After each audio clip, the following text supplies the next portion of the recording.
Good morning, everyone. We're just going to take a moment and check to make sure we can be heard in the Zoom webinar. We're hearing you well, Sam. Thank you very much. Thank you, Matthew. Chair, we will be ready to begin on time.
Okay, good morning and welcome to the May 23rd meeting for the Board of Supervisors of Lake County. We'll call this meeting to order and we'll start with moment of silence. Do you have one, Supervisor Crandall? Yes, Chair.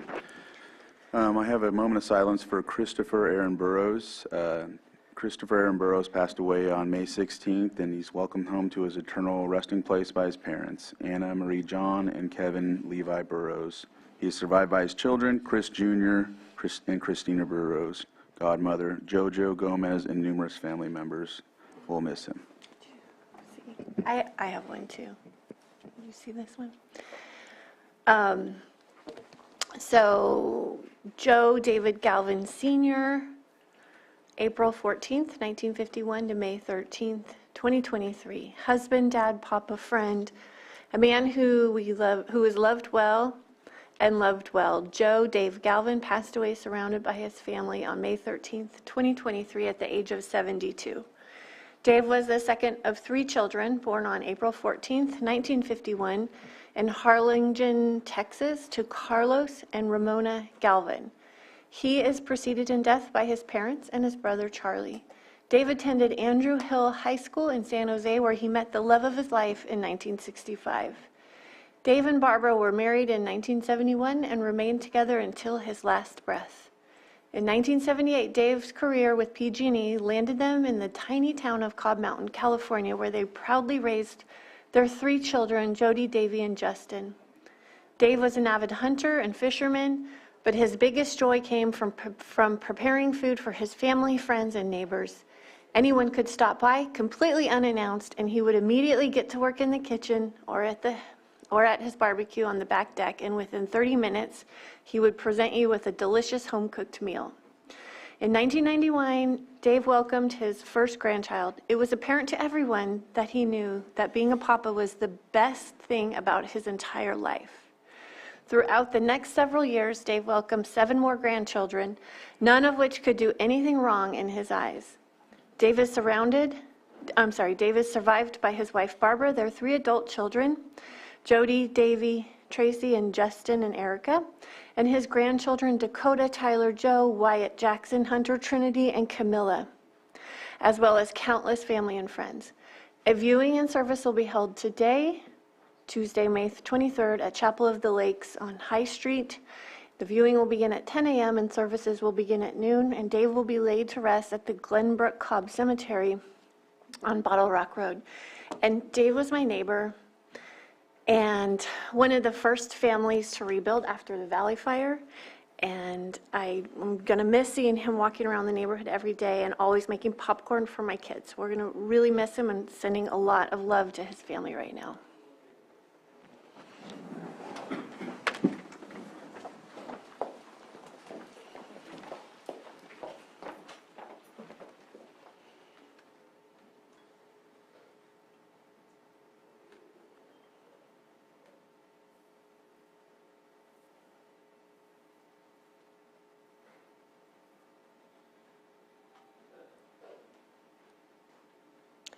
Gail, would you like to lead us in the pledge?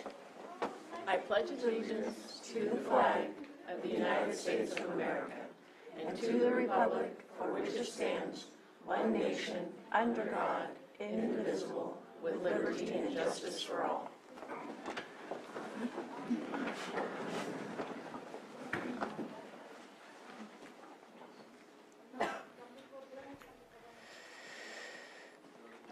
Do we have any extra items that are not posted on the agenda? I have no extra items. Okay. Then we'll move on to approve the consent agenda. I have a note that 5.7 is pulled. Is that pulled for discussion or pulled for later? Pulled for edits to the memo included. So will we get to it today or just We can do it today. Yes. Okay. Matthew will be available later. pull for later? Anybody else have anything to pull? Yeah, 5.13. 5.13. What about you, Supervisor Crandall? Did you have something? Okay. Anyone in the public have an item they wish to pull off the consent agenda? Okay, not seeing anybody in the Zoom room or in the chambers, then I will bring it back to the board for action. Madam Chair, I'd like to move to approve thank you. Consent agenda items 5.1 through 5.6, 5.8 through 5.12, and then 5.14 through 5.21. Second. Did I get the right ones? You included 5.1, which was pulled. So it starts at 5.2. No. 5.13. 1. Yeah, You were pulling 5.13, right? 5.13, right? 513. Oh, I Yeah, apologize. so I think I got it right. Okay. I think you got it right. We have a motion. A second. Second. All in favor? Aye. Aye. Opposed? Okay. A 9.6, or sorry, 6.1 or 9:06 a.m. item, public input. Do we have anybody in the chambers that would wish to speak for public input? Let me check the Zoom room. I don't see any hands up. No hands there, no one in here. And we'll just wait a few more seconds until we get to 9:07.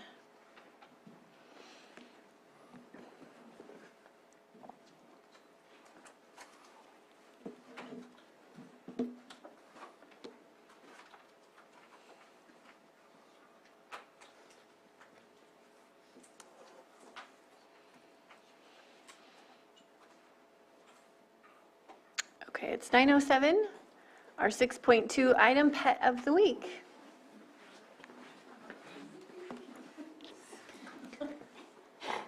Good morning. I'm Officer Downhour with Lake County Animal Care and Control. This morning with me I have Nala. She's part of our Lion King group.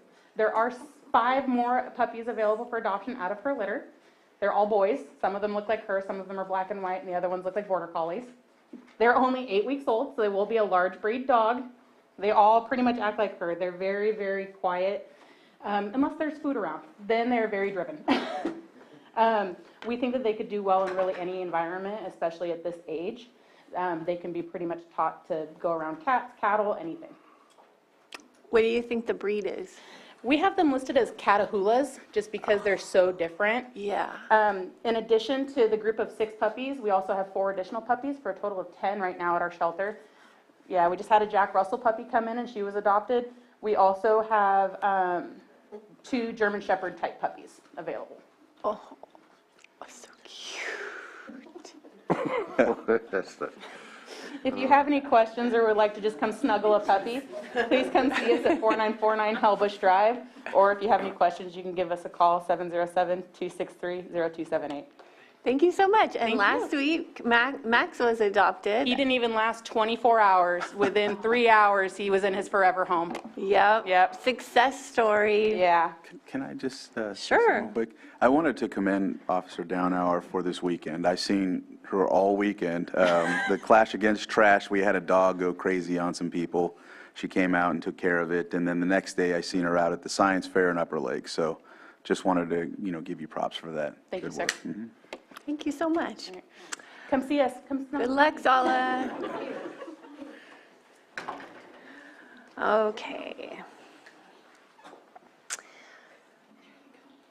6.3, Oh, okay. 6.3, our 908 item, presentation of proclamation commending Gail Woodworth for her 32 years of service to the County of Lake.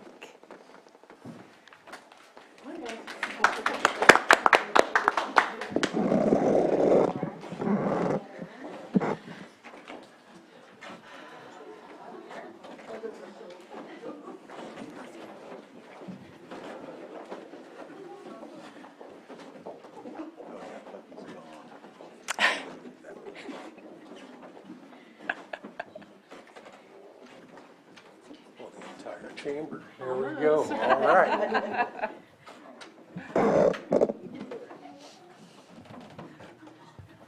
Good morning. Board of Supervisors, County of Lake, State of California proclamation commending Gail Woodworth for her 32 years of service to the County of Lake. Whereas Gail Woodworth began service with the County of Lake as an accountant clerk in 1991 and became account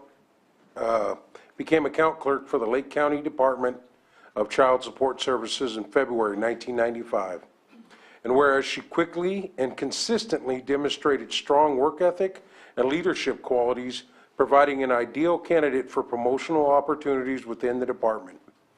And whereas Gail promoted to Family Support Accounting Supervisor November of 1996. And whereas Gail Woodworth promoted to the Family Support Administrative Manager December of 1998. And whereas Gail Woodworth was appointed Director of Child Support Services by the Board of Supervisors in 2002 and has brought uncommon skill, insight, and strong service orientation to this role for more than 2 decades, 21 years. And whereas while serving as the Director of Child Support Services, Gail Woodworth successfully attained her Bachelor of Science in Management in March of 2006. And whereas Gail Woodworth has been a professional and inspiring leader to countless coworkers and staff over her 3 remarkable decades of service with the County of Lake, and diligently prepared leaders within her organization to continue the high standards she worked hard to cultivate. And whereas staff, colleagues, and broader public will greatly miss Gail Woodworth and her tremendous contributions in roles of progressive responsibility will continue to inspire others and utmost service of the years to come. And whereas Gail Woodworth has announced her intention to retire on May 30th, 2023, now therefore be it proclaimed that the Board of Supervisors of the County of Lake hereby commend Gail Woodworth for her 32 years of outstanding and dedicated service to the County of Lake and the Department of Child Support Services. And we wish her good health and much happiness during her hard-earned retirement. Adopted this 23rd day of May 2023 and signed by the Chair of the Board of Supervisors, Jessica Pyska.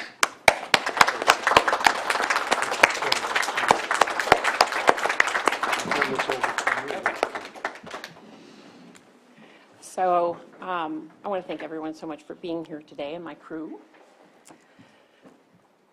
I told the Board of Supervisors my last evaluation that I was looking for a job when I came to work for the county, but I found a career. And I've really enjoyed working these last 32 years. It's been challenging, but I've grown, and it's just been my honor and privilege. I do especially want to thank my staff. Thanks.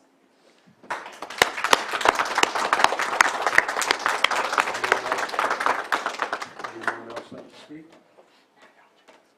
Now he goes, get me going too. You know, I just want to say from the Board of Supervisors, and I'm obviously youngster in service-wise, but 6 years here. And Gail, it's been an honor to work with you and to serve with you. I know the hard work that you've done. And I'll tell you, as a supervisor, there are departments that we're constantly reaching out to, getting calls about and stuff like that. The one thing I will consistently say is you're just, as it said in here, a great leader, great worker, and you just do what needs to be done. So I want to thank you for your service for the community and all the hard work that you're doing. So enjoy your retirement. Sounds like you're going to be in an RV, so you can't take a puppy. So enjoy the country. So that's excellent. I have a dog. Yeah, it's gonna be nice to join my husband in retirement. He's already been there for about 6-7 years, so I'm looking forward to it. All right. Yeah, thank you. Thank you. Do we have anyone in the chambers with anything to add, or anyone in the Zoom room? I'm not Good. seeing any. And Gail, I just want to say, you have built this department. You've been the only department head since the department began 21 years ago, and that is incredibly significant. And thank you for your leadership and that time, and for building a team that can carry on after you're gone. And They're the ones that make me look good. yeah, well, thank you all. And thank you for your time, and enjoy your retirement. That's going to be a really special time. And I know you're going to be going to Hawaii Yeah, frequently. Frequently, yeah. gotta visit those grandkids. Gail, enjoy the island, enjoy your retirement, and I always appreciated coming to the office and talking with you. I know there was other conversations about some things and here and there, and I just know you've been in the county a long time, and it really helped to learn your knowledge. So I appreciated our times. Thank you. All right, thank you. All right, Sam, picture time. We're going to do this one, Sam. Oh, yeah.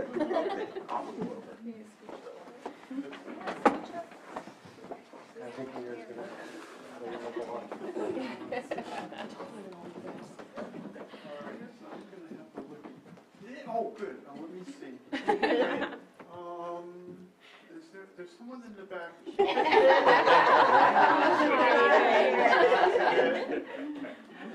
How about you exchange it over here?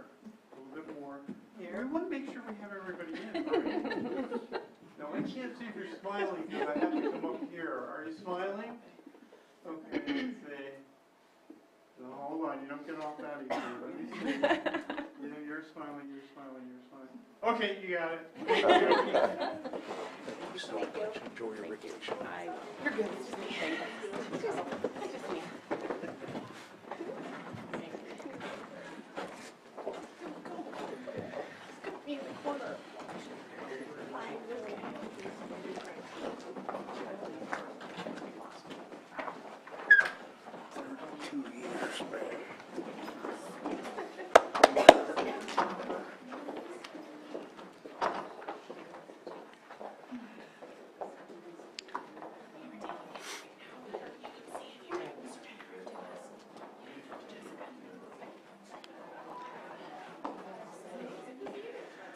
Okay. Our 6.4, 9:15 a.m. item is consideration of presentation on the California Department of Insurance overview and Safer from Wildfire Framework. And I'm glad to see we've got some people in the chambers today. Oh, there she is. Okay. I reached out to the Department of Insurance so that we could have this conversation about what's happening at the state level, and then have the opportunity for them to hear some feedback about what's happening locally. So I'm going to pass this off to, and how do you pronounce your name? Duria Sayed. Okay, thank you so much. Go ahead. Good morning, everyone. What a wonderful thing to start the day with you, with Pledge of Allegiance, with, honoring Gail, and with seeing all the cute puppies. You guys have already made my day. Thank you for the invitation to join you today. My name is Duria Sayed, as said earlier, and I serve as an outreach analyst in the Department of Insurance. Department of Insurance's Community Relation and Outreach Branch. It is also my honor to introduce you to Lisa Strange, our manager for Northern California Community Relations and Outreach Branch, who is here with us, also helping me with slides and will join me for Q&A. I'm happy to be with all of you today to share with you an overview of our department, to give an update on the nation's first wildfire safety regulations, which is intended to help drive down cost of insurance. Thank you for sending me your questions and concerns. We will try and address those here today for you as well. So as I said, that I will start with the overview of the department. Currently, the insurance commissioner is Ricardo Lara. Under his direction, the department uses its authority to protect Californians from insurance rates that are excessive, inadequate, or unfairly discriminatory. This is what we regulate. The department makes sure that the insurance companies have enough funds to pay the claims. We set standards for agents and brokers licensing, perform market conduct reviews of insurance companies, ensuring they are compliant and in good standing. We resolve consumer complaint, and we will talk about consumer complaints again and again, about our hotline number, going on our website and filing a complaint with us, and we resolve that. We work with you on that. Insurance policies are a difficult thing to go through. So if you want ever to review it, we are there. So we do all that part and also investigate and prosecute insurance fraud. We have over 300 law enforcement officers helping us in this regard. But the only one thing we cannot do, however, is to require or compel insurance companies to sell insurance to a particular person or community. That's one thing the department cannot do. Once the companies are doing business, we regulate them, but we cannot make them do business. So California devastating wildfires are call to action. We are using every tool available to improve insurance for Californians. The insurance commissioner had us get out of our offices and get out to meet with you virtually and also in person. So the Department of Insurance worked with the state's emergency response and preparedness agencies, including CAL FIRE and the Governor Office of Emergency Services, to create a list of actions you can take to protect yourself from wildfires. And we call it Safer from Wildfires, or you will hear SFW, Safer from Wildfires. So we have been asked a lot of time the resources available for those who cannot afford insurance. The answer is that this is actually a step in a direction to make insurance affordable and available to the insurers. Insurance Commissioner Laura has directed insurance companies to provide discounts to consumers under our new Safer from Wildfire SFW framework with transparency about risk rating. The regulations requires insurance companies to submit new rates that recognize the benefit of safety measures such as upgraded roof and windows, defensible space, and community-wide programs. These programs include FireWise USA and the Fire Risk Reduction Community designation developed by the State Board of Forestry and Fire Protection. So just in April, insurance companies submitted their insurance rates to CDI for review. This is a top priority for Commissioner Laura and the department. And the department is reviewing these new rates right now. To your questions, what can homeowners do to reduce their rates? That is within the homeowner's control. We are urging communities and homeowners to take advantage of this time frame to harden their homes and communities. Let's talk about the mitigation requirements first. Step 1, protect the structure. Thank you, Lisa. Protect the structure. Protect the structure is pretty straightforward. Class A fire-rated roof, enclosed eaves, fire-resistant vents, multi-pane windows, and a minimum of 6-inch non-combustible vertical clearance at the bottom of the exterior surface of the structure. I know all of you in this meeting are familiar with the best practices. Step 2, protect the immediate surroundings. which is clearing of vegetation and debris from underdecks, clearing of vegetation, debris, mulch, stored combustible items, and any and all movable combustible materials from within 5 feet of the building being evaluated. And when we say building being evaluated, you will hear the term BBE. Incorporation of only non-combustible materials into that portion of any improvements to the property of BBE, which is situated within 5 feet of BBE. And number 4, this gets little trickier though, the removal of combustible structures, sheds, and other outbuildings from the immediate surroundings of the home to at least a distance of 30 feet. Is the 30 feet from the property line? What if the neighbor's property is closer than 30 feet? Will the homeowner still receive a discount? It is 30 feet from the building being evaluated.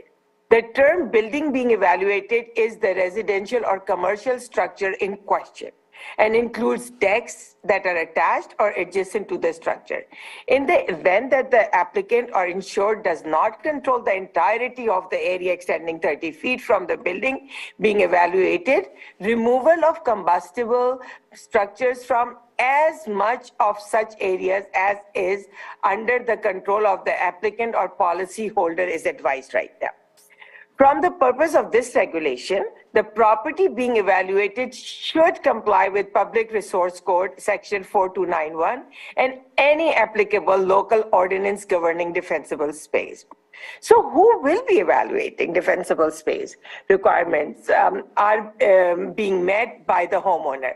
Inspections can be done with existing tools, and most inspection can be done remotely. Insurance companies currently use technology like satellites, drone images, or uploaded photos from the property owners, actually. And remember, if there's any dispute on the facts, the department staff is here to help. Now let's look at the community part. And that's our step 3. Step 3 of the Safer from Wildfire framework is an effort to obtain a community level mitigation designation. This will most likely involve at least one, if not more. Local government agencies, fire, emergency services, planning, etc. Community level mitigation designates include FRRC by the Board of Forestry, I talked earlier, PRC section 4290.1, and Firewise USA site in good standing. So, Firewise that you have in good standing. You may know that the Firewise program is a nationwide program created by the National Fire Protection Association. Currently, I'm happy to report that California has more than 500 Firewise USA communities, with more forming. And it is an important part of California's effort to ensure communities are prepared against wildfire. So CAL FIRE's Office of the State, State's Fire Marshal's new Community Wildfire Preparedness and Mitigation Division works to assist local communities in receiving this designation. If your community is interested in this, we will put the link to become a Firewise community in the chat. Currently, some insurers are offering discounts for both community mitigation and property parcel mitigation. Others are only offering discounts for community mitigation, and yet others for only property parcel mitigation. At this point, we want to encourage you to visit our website to see the list of insurers currently offering discounts. So that link is on our website, and we want you to go and look at that link. The other thing is, we do not yet know that what new discounts will look like. As I mentioned earlier, we have just received the new rates just about a month ago, submitted by the insurance, little bit over a month ago, submitted by the insurance companies to CDI for approval. However, every action under Safer from Wildfires will qualify for an insurance discount. By doing more, you can save more. So again, I will reiterate: Class A fire rated roof, 5-foot amber resistant zone around the structure, non-combustible 6 inches at the bottom of walls, amber and fire resistant vents, double pane windows or added shutters, enclosed eaves, cleared vegetations and debris from under decks, moved sheds and outbuildings, as I said earlier, at least 30 feet away, trimmed trees and removed brush in compliance with state and local defensible space laws. Neighborhood can form a Firewise USA community, and cities and counties and local district can become certified as a fire risk reduction community also. And as was doing this presentation with somebody else, we also noticed that and I want to point that out, that Fire Risk Reduction Community does this certification every other year. So now they will be doing in 2024 in case you are interested in that. So along with discounts, transparency is very important benefit of commercial LARA's new regulations. We have met with thousands of Californians, and most people do not know that insurance companies assign a risk score to your home or business. People are hungry for this information because if you know about the risk on your property, you can take action to reduce them and make yourself and your neighbors safer. So as I said earlier also, that Commissioner Lara is using every tool at his disposal to protect consumers and get them the best value. When we are talking about best value means affordable and available. Voters established this process more than 30 years ago, which is critical to our job of making sure Californians have the most choices for property insurance possible. Under the rules passed by voters, every rate filing is published on the Department of Insurance website, and anyone can see it. So again, if you go on our website, you can see that. California has the country's strongest consumer protection laws, requiring insurance companies to base their rates on the latest loss data. And yes, CDI does not have a skeleton framework that the implementation process will be judged against, because each rate filing is unique and is reviewed by the rules set under Prop 103, based on that insurance company's own updated loss data. For that reason, there is not going to be a standard discount from all companies. We want to see companies competing for your business. Consumers win when companies compete. And honestly, we don't want to put a ceiling on these incentives, because every company is required to offer wildfire safety incentive. You should have choices. And the department will be watching to make sure that it's fair, it's non-discriminatory, and it's compliant. A wildfire risk score is another thing. For the first time, the new regulation requires insurance companies to give you the wildfire score for your property. And they have to tell you how they created that score. What factors went into the score? The wildfire risk score or classification must be provided to you at the following times. When you apply for a new policy, within 15 days. Before you renew a policy, at least 45 days. Before you are non-renewed, at least 75 days. When you complete mitigation on your property and request a revised score, within 30 days. By creating a right of appeal, the regulation is giving power back to all of you, to the consumers. And if you're not satisfied with the response, again, the Department of Insurance is on your side to help. We have also received several questions from all over the states and from you, asking us if CAL FIRE severity maps be looked at by the insurance company to justify increasing rates. The answer to your concern is that we do not expect updating CAL FIRE maps to affect people's insurance for one simple reason. Insurance companies are already using their data, as I said earlier, to make insurance decisions.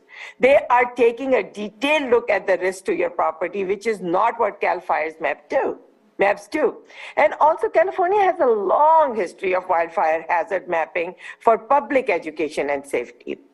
California has had fire hazard severity zone maps since 1985, providing the basis for governments to plan and implement local risk mitigation programs. Public education about where current wildfire hazard exists is essential to reducing the threat to local communities. When communities know and understand the danger, they can plan and prepare. We have to make people safer from wildfires. That is how we drive down the cost of insurance and give people more choices. Another concern raised regarding risk score is, will insurance company be inspecting the property for the risk score? And how does the right of appeal work? The regulation creates a right of appeal when you complete mitigation on your property and request a revised scores within 30 days. And if you're not satisfied with the response, you can contact the Department of Insurance and we will investigate. The regulation also requires insurance companies to notify the policyholder or applicant in writing of the right to appeal their wildfire risk score or other wildfire risk classification. And then there is now the regulation also includes, and that will move us to our next slide. The regulation includes both residential and commercial insurance line. The property and individual buildings within HOA will need to be recognized for the mandatory property level mitigation factors listed in the regulation, such as I said, clearing of vegetation, Class A fire rated roof, and other factors specified in the regulation in order to qualify for a discount. HOA may also qualify for other optional wildfire mitigation effort discounts an insurance company may choose to include in its rating plan. If an HOA is located within one of the listed community level designation areas, they may also qualify for a community level discount. So now let's talk about availability. Does the CDI project that insurance rate will continue to increase excessively in rural communities? Under this regulation, we expect to see more businesses, homeowners, and communities making investment in wildfire safety, greater community resilience, reduced losses for wildfires, more insurance coverage for mitigated properties. We have heard from thousands of Californians who want to see discounts for wildfire safety and greater transparency. It is important to know that CDI does not have the authority to force insurers to write coverage, as I said. But the regulation attacks the root cause of non-renewals, which is wildfire risk. And they will make Californians safer. And with accurate pricing of insurance, we expect to see more insurance options for people through a more competitive market. Now let's talk about FAIR plans additionally. Like, the department expects the FAIR plan to comply with the new regulation and offer discounts for wildfire risk mitigation and structure hardening.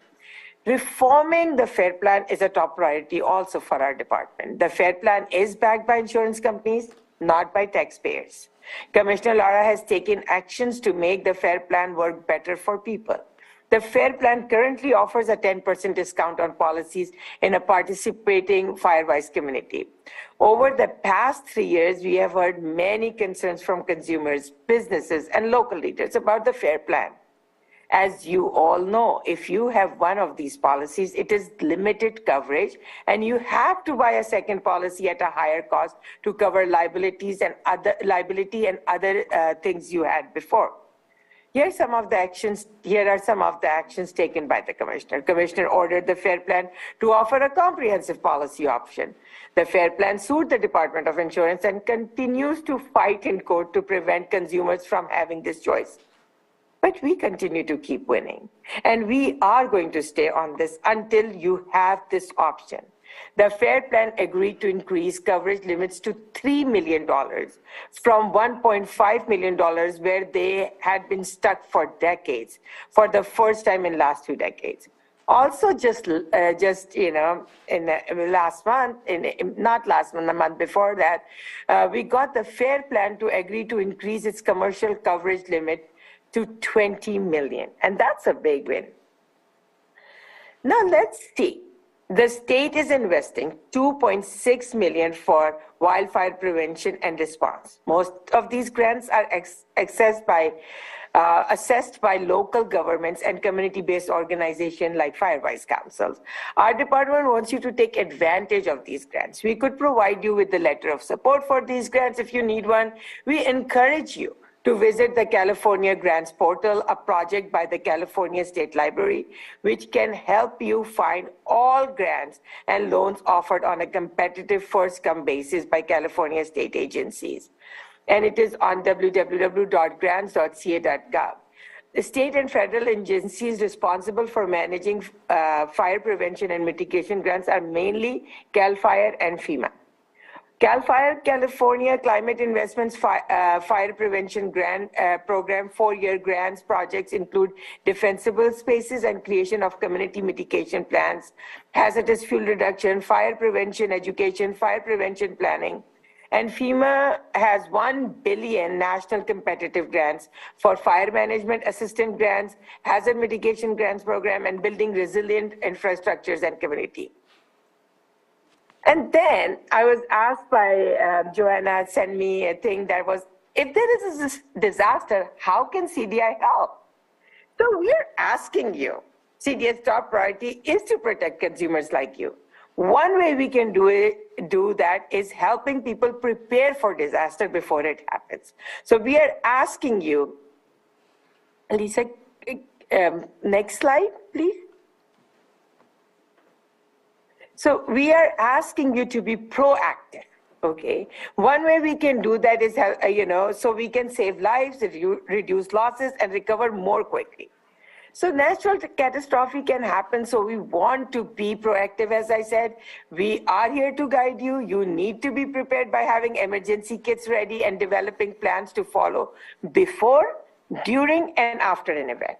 There are specific effective ways people can mitigate the financially devastating and life-threatening dangers posed by a catastrophe. First of all, start with your policy. It's a difficult thing. I'm a first-generation immigrant, and I have to tell you, fine prints are more important than bold prints. Do a home insurance tune-up.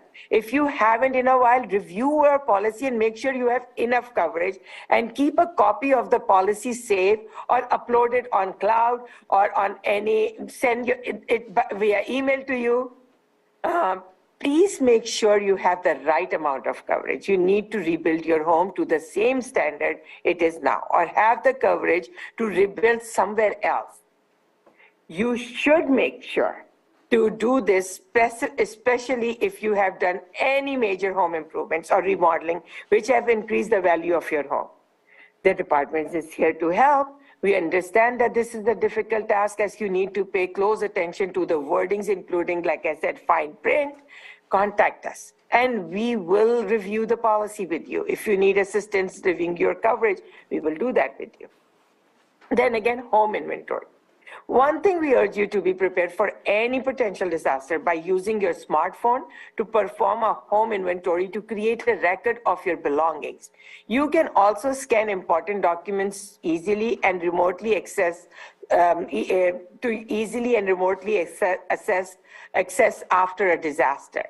So Senate Bill 872 in 2021 provided that wildfire survivors do not have to use a company-specific inventory form for lost contents, and can include like groupings, categories such as clothing and shoes and books and food items and DVDs, rather than having to list individual items. After each wildfire, and I mean it, after each wildfire, we hear from consumers who have lost items that are priceless to them, but they do not have a record of them. Then we also ask you to have your go bag.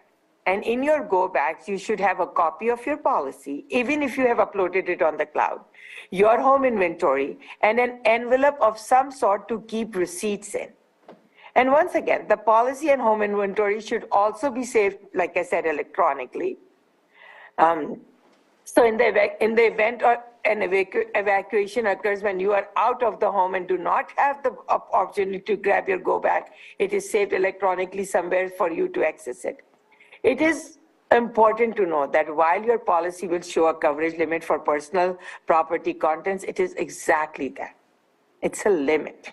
The insurer will not cut a check for the full limit amount. They will require an inventory to determine how much will be paid up to the coverage limit.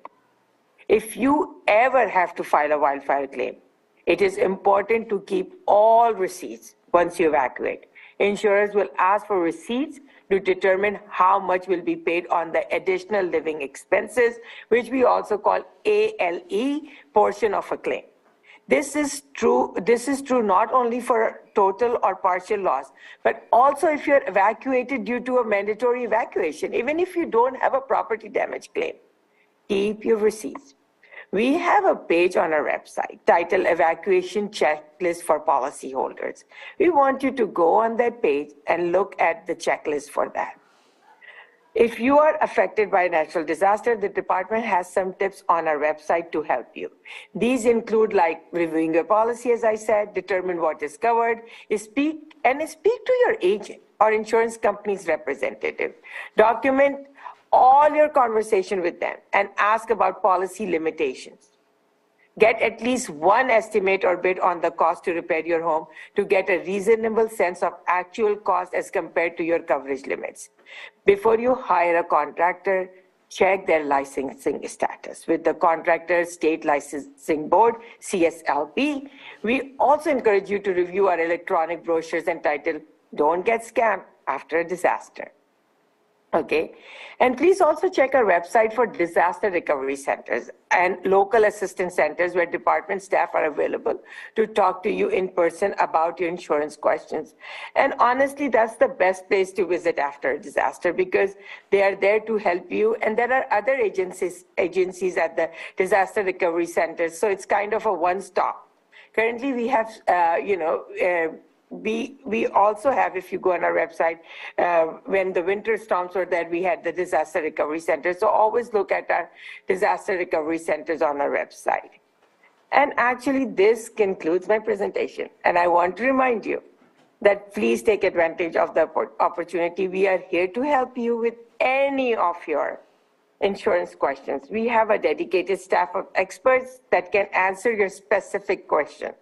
We have live chat features, and if you're unable to pick up your call, our callback time is under 2 minutes, and I'm so proud of that.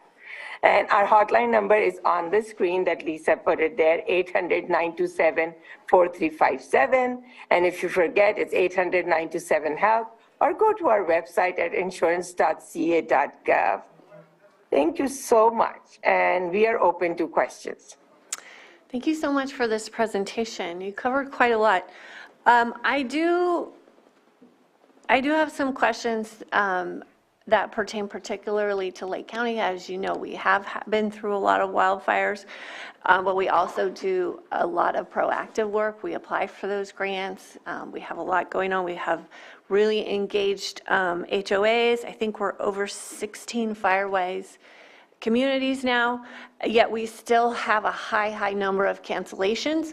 And I'm wondering if your department tracks cancellations, because you did say that there would be more options as the market got competitive, but it looks like we're seeing insurers pull out of this area and we have fewer options. And I know we have some people in the chambers that can speak to that.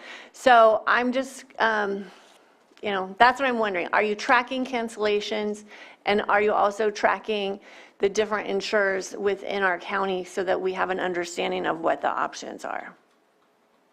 So all the insurance companies were supposed to, and they submit their wildfires framework plan by April 12th, and they have most of them have submitted, and we are reviewing that. So we will have more of an option, more of an answer in few months that after reviewing it, that what is available out there and stuff. We do get these complaints all the time about the cancellation, and it's there. Again, we cannot make them sell the property. We cannot make them sell the insurance, but if they are selling it, we can regulate it. So one of the things that Commissioner has done was the moratorium, that if you are in a disaster area,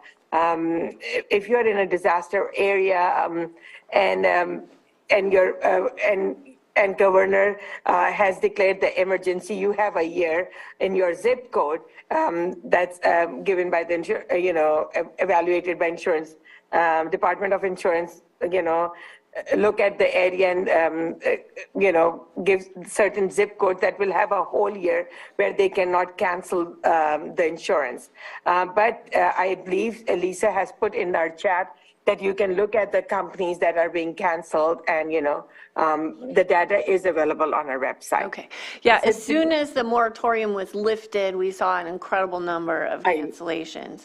And that is in these neighborhoods where all this proactive work is happening. So it's, we're really getting frustrated here. So Lisa, do you have anything else to add that might be helpful?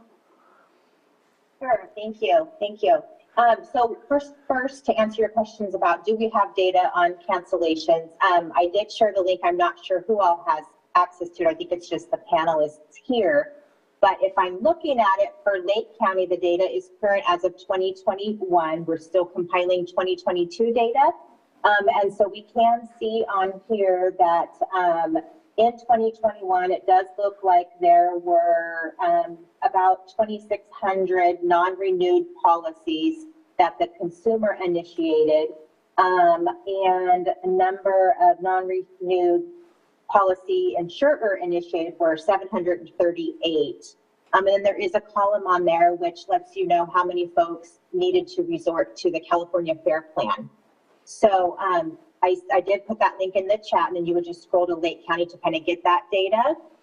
And then what I can offer, which kind of just piggybacks off of what Daria said, our hope is that through this new regulation that it will incentivize the insurers to come back to these areas and write insurance, given that communities as a whole are hardening and mitigating their homes. So that's kind of our hope.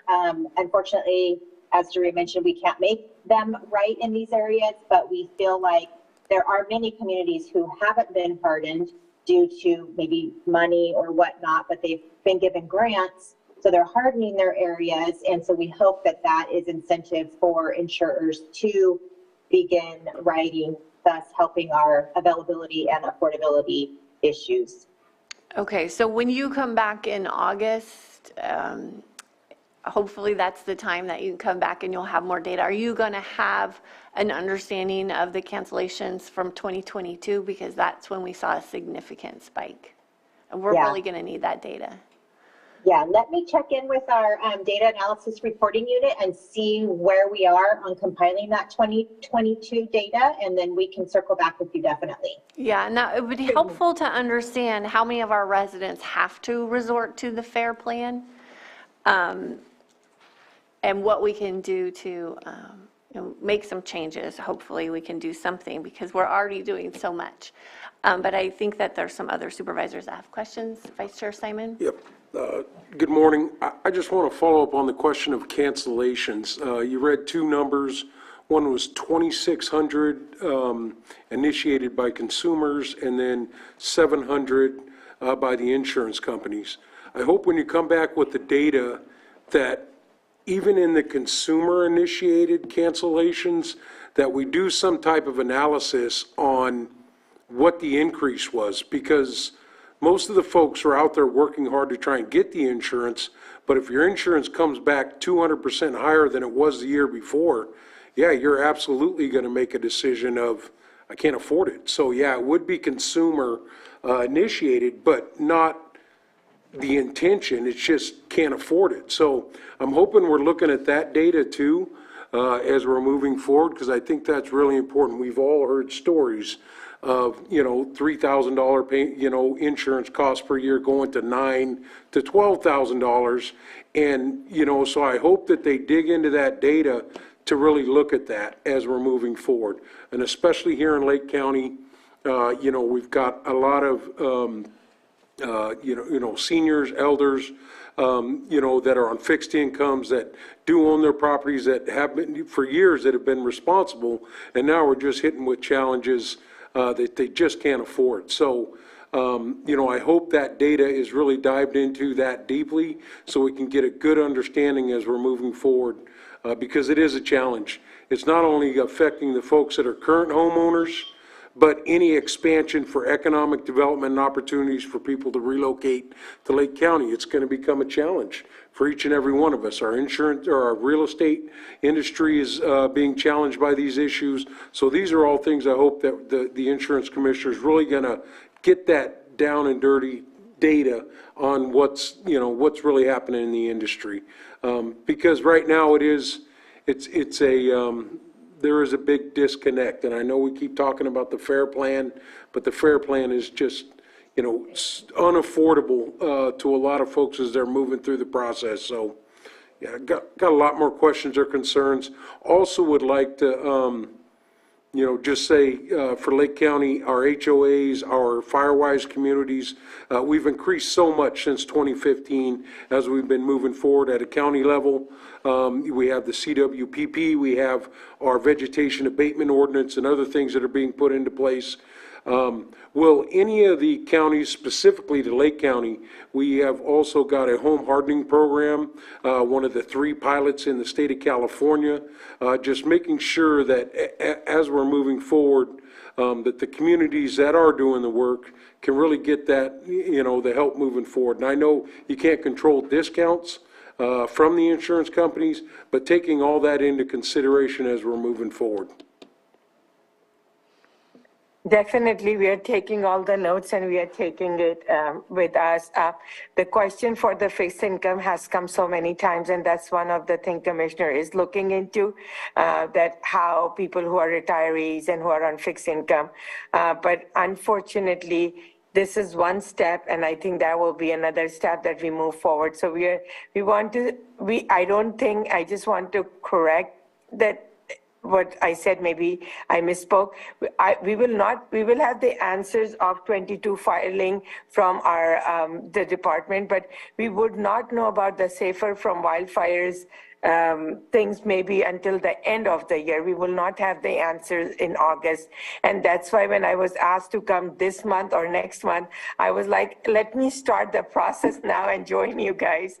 And once we have more information, we'll keep on posting you, updating you at that. And because of that, coming today also help us to look at Lake County closer and, to know more about your concern and things. So now it's much more of a thing where we are taking it that Lake County is so ready with their HOA, with their all the hardening efforts and all that part. So we are taking that thing and looking, it's already there, but it just brings it more, zooms us the problem and stuff more on that part. And also keep this connection with you that you can reach out to us for any question and concern. If you will send me any question and concern also, we do try to get the answer as fast as you can for you also. So I want you to know that part too. Okay, thank you. Supervisor Green? Yeah, thank you. So the regulation was adopted last September, it looks like, but it's optional. So, so those insurers that have dived into this, I don't really know what the incentive is in for them. So first question, how many insurers have already gone down this path, started developing their own risk models and submitted them to you for review? So we are expecting, we haven't started reviewing, we are in the process of reviewing it, but our expectation was that all the insurance companies who will be writing in the area need to submit that. So they were all required to submit their rate filings. So that's one of the questions to answer you. We don't know how it looks like until we review it and we come up with the thing that, what it is, but they were all required to, what discounts they will do and how will they do that part. And also, like I said, risk score and transparency, and also those are the things they have to, submit how they will handle that part. Lisa, do you want to chime in on that, please? Well, I think they have a very challenge. I can't see the incentive for any insurer to do this, if only by the complexity of the modeling they're going to have to do. So I'm looking at some of the measures if they do this, what they would be required to look at, and part of it is very site-specific right around the home. There's a little mixed messaging. You want to clear combustible objects 5 feet from the building. CAL FIRE says, hey, get 100 feet clear from the building and stuff like that. So there's a mismatch in messaging there that you want to give credit or discounts for a lesser amount of clearing. But then there's other optional factors that insurers can look at too that might actually tilt the scales regardless of any site-specific improvements. If they're looking at regional fuel loads, if they're looking at slopes, if they're looking at 4290 fire road access, things like that, those may be the bigger roadblocks on a regional basis, never mind any site-specific hardening. If you have a hardened home, but you're still way out in the sticks in a very fire-prone area, I'm having a hard time figuring out what an individual insurer would do with this And there's nothing in the regulation that would standardize. So when these insurers start popping up their risk models and giving you scores, I don't know, is AAA going to score me one thing, State Farm's going to score something else, and there's no requirement for standardization. So you know, they can be transparent with their risk modeling, but I don't know that anybody would necessarily understand what they're trying to do. And I guess we just have to wait to see what's being popped up because we haven't seen any of these yet, right? Yes, we have to see what they have submitted, but at the same time, as I said in my presentation also, there is no way to you have the uniformity. Every insurance company, the way they are doing the business, they will have their own level of discount. Some will do the both community discount and individual discount. Some will do this and that. Like you mentioned, the slopes and other things, those are already taken into account. So this safer from wildfire are the regulation for other discounts, but the model that you are saying that insurance companies are already using to use for the risk score. So those are the some of the requirements or some of the things that they are already using to define the risk score and and for the rate insurance rate or premium. So it will not be a uniform anyway. We are encouraging people to do two things: harden their home. And if they are with the insurers, talk to their insurance companies and ask them what have they filed, what are they looking, what will be the discount, and if they are thinking of it, what they prioritize that you do first. We want you to start with easy things also, but it looks like Lake County is pretty much ready for all the, they have you all have worked towards all the hardening things, but so that's my thing. Lisa, you want to chime in on this one?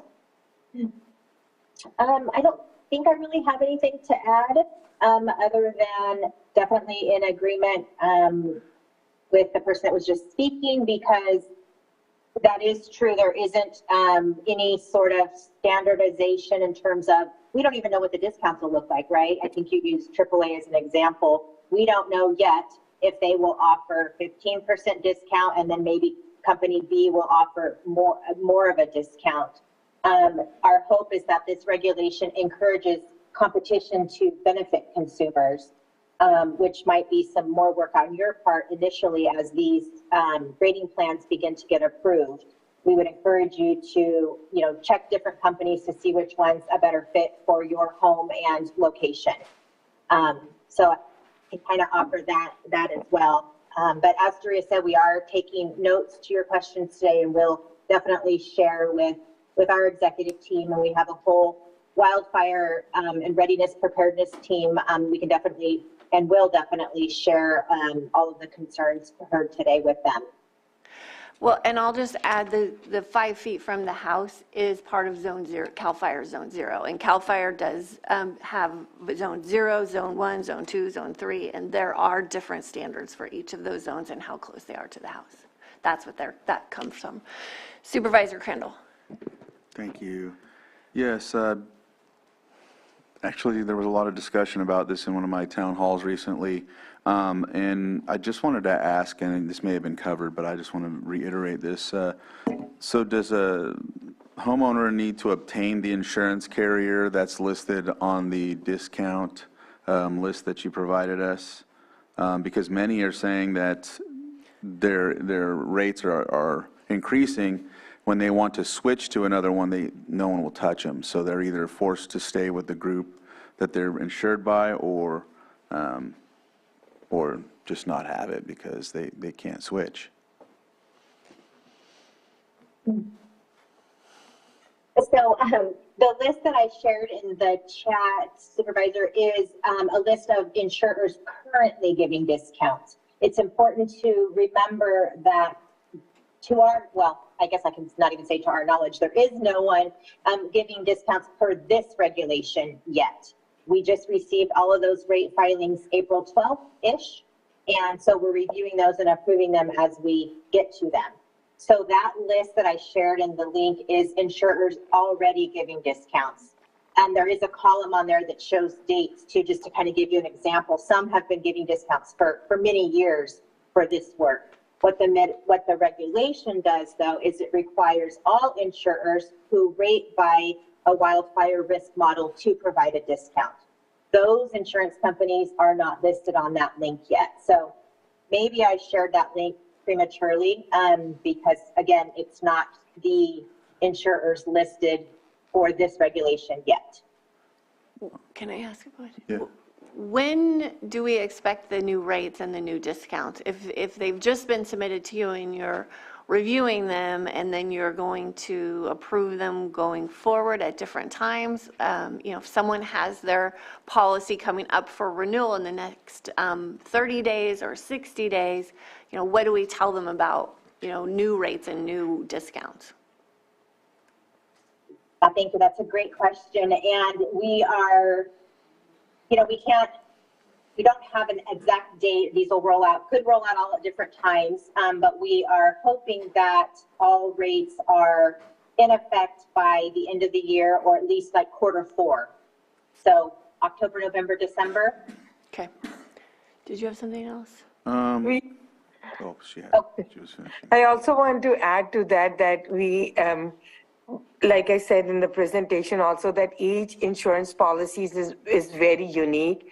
So if people are, going through that, we still want to encourage you to call our department, talk to our experts, and they're very good at going through and reviewing the policy. And also talk to your insurance company and insurance agent that, what it is, and just be in contact so you can make an educated decision. Okay. Are you having that? Yeah, that was it. The reason why I mentioned that as well is because there was an insurance agent at the last meeting that we had.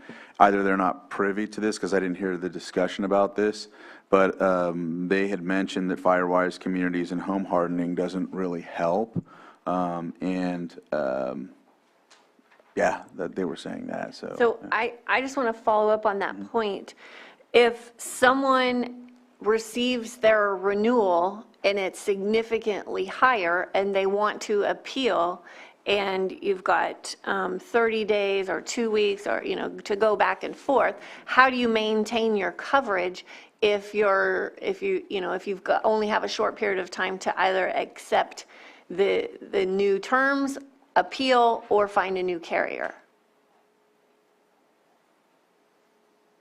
Is there a grace period, or, because that seems really problematic to me. Yes? Okay. Thank you for your question. And I don't know that I have an answer for that question right now, but we will certainly, Drury and I will go back to the team and see what it is that will be happening with that. I suspect to a degree it may be individual as well by insurers, but if we could just have maybe the rest of today to find that answer out, we can circle back with you. Okay, wonderful, thank you.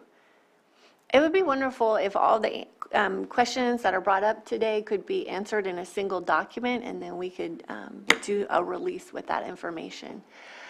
So I'm going to open it up to the public. I know we've got some people in the chambers that have specific questions, and again, this is really for your benefit so you can understand what's happening in real time here on the ground. So I'm going to open it up and see who in the chambers would like to come up.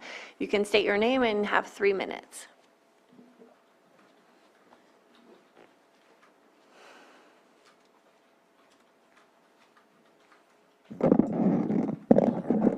Sorry, short. Thank you very much.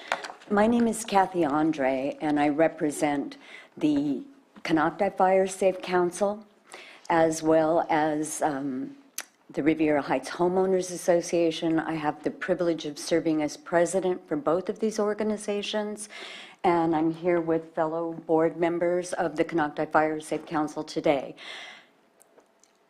I cannot tell you at this moment how incredibly frustrated I am, especially listening to the presentation today, and I really appreciate you being here and giving us the opportunity to hear what's going on. But I'd like to share with you what's going on from our perspective.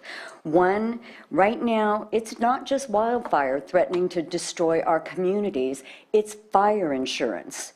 You're pricing us out of where we live. We cannot afford it. You are telling us to make sure we review our policy and we have the appropriate coverage. We can't afford the appropriate coverage.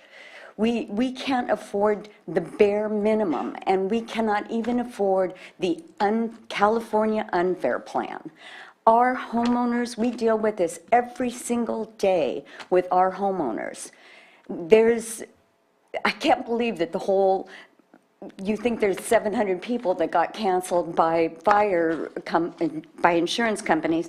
There's thousands of people who have not been renewed or who have been canceled by insurance companies.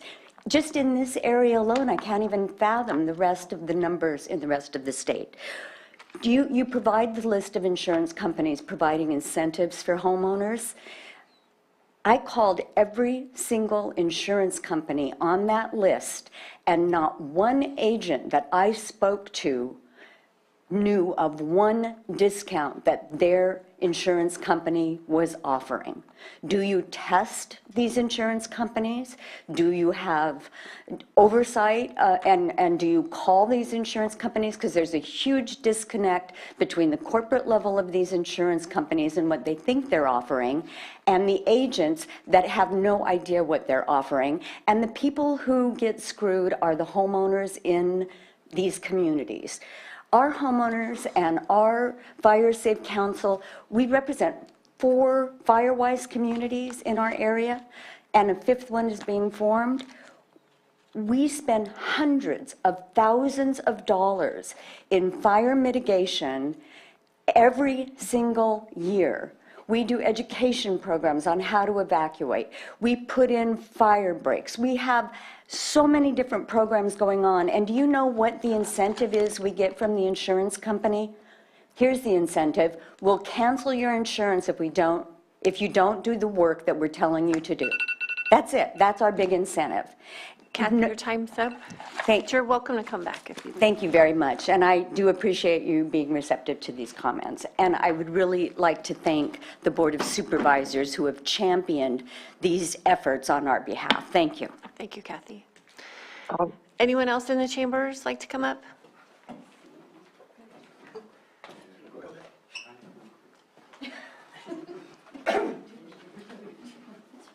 Good morning. My name is Winkelman from Cop Mountain. Your first name? Thank you very much. Your first name? Case. Case. For the record, thanks. Thank you for bringing this up. I think it's a very important issue right now, especially in my neighborhood. I'm up in the Fox Drive area, and half of my neighbors been canceled, and as of last year, many of them had to go even as far as Lloyd's of London to get insurance, and paying anywhere from $10,000 to $12,000 a year. Right now, if you call any insurance company and you give them the zip code 95426, they say automatically, thank you, but no, we won't insure you because of the fire zone area. Lucky myself, I've been with one insurance agent, and they did, after cancellation, they did pick me up again and renewed me, but my policy has gone from $1,800 now to $4,200. If I get canceled again and it goes up to $10,000 or $12,000, I can't afford to stay there. I'm retired on a fixed income, and between everything else, you know, costs going up on everything else, there was no way I could survive over there. So I think there are many more people canceled than what they really know. But again, you answer a lot of my questions, so thank you very much. Thank you, Case. Come on up.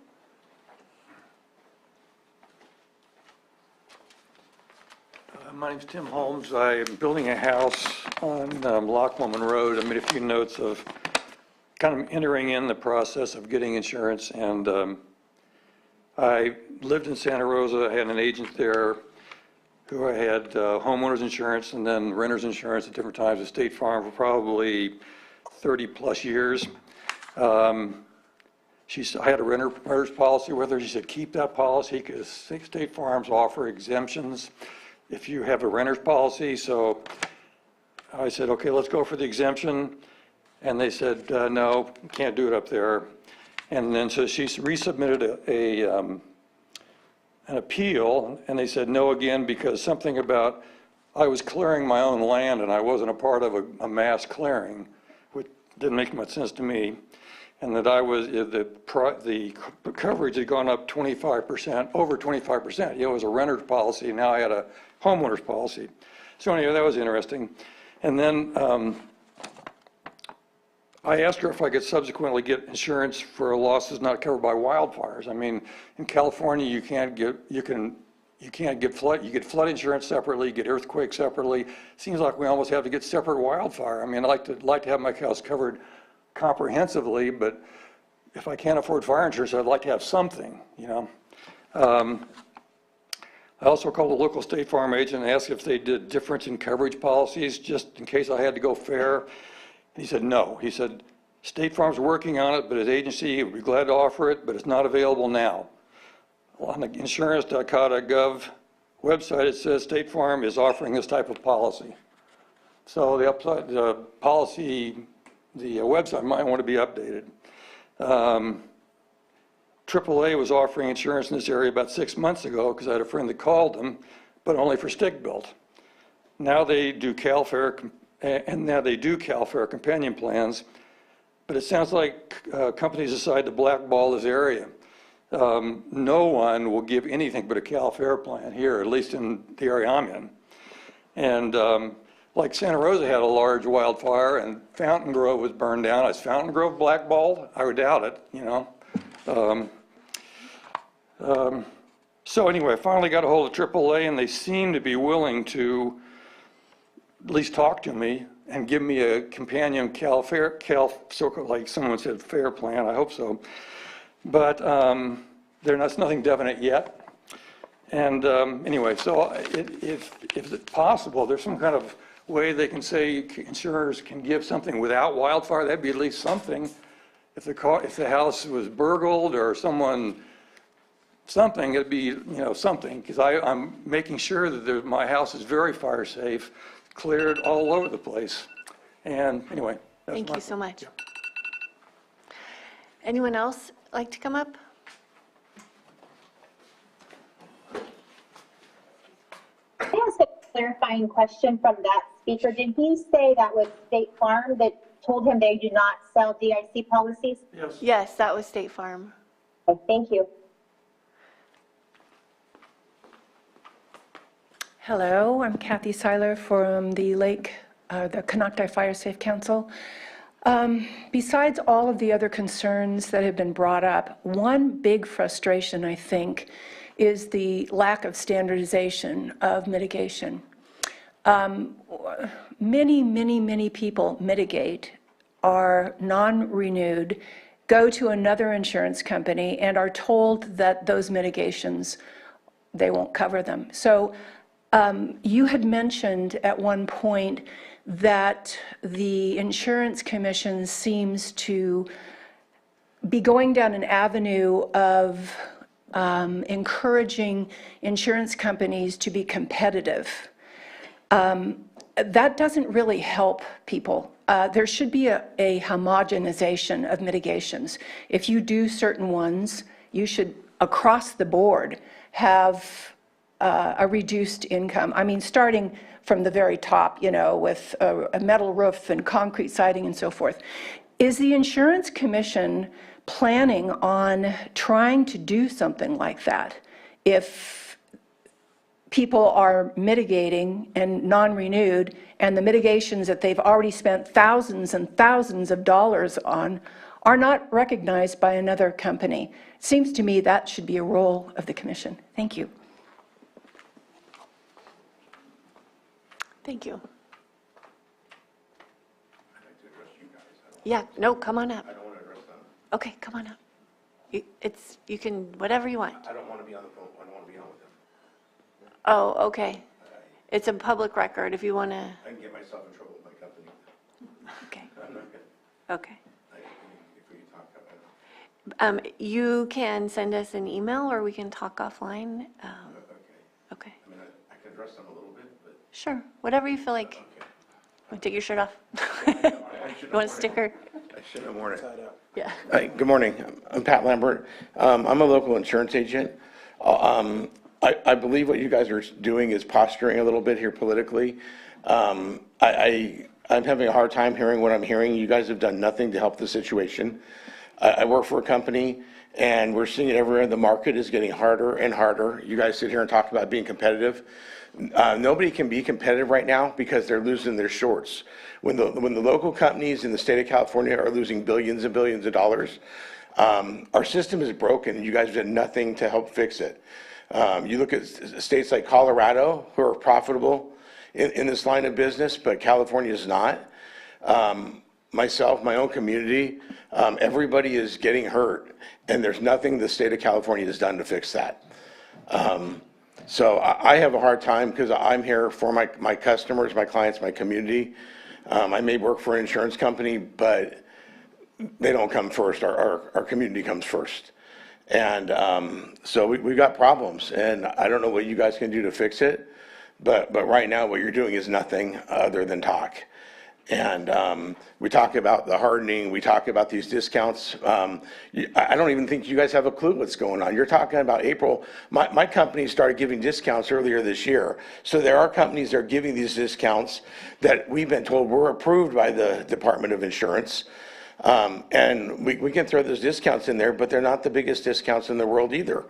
Some are very hard to get, some are limited. They don't make a difference. When you've got people's policies going up 100, 150, 200%, the meager little discounts you're talking that you're getting for these things, some of them don't even outweigh the cost of doing the work that you have to do. So we've got issues, and you guys need to get to work and figure this out. Our system is broken, and just so you know, it's not only just the home insurance now, it's also auto.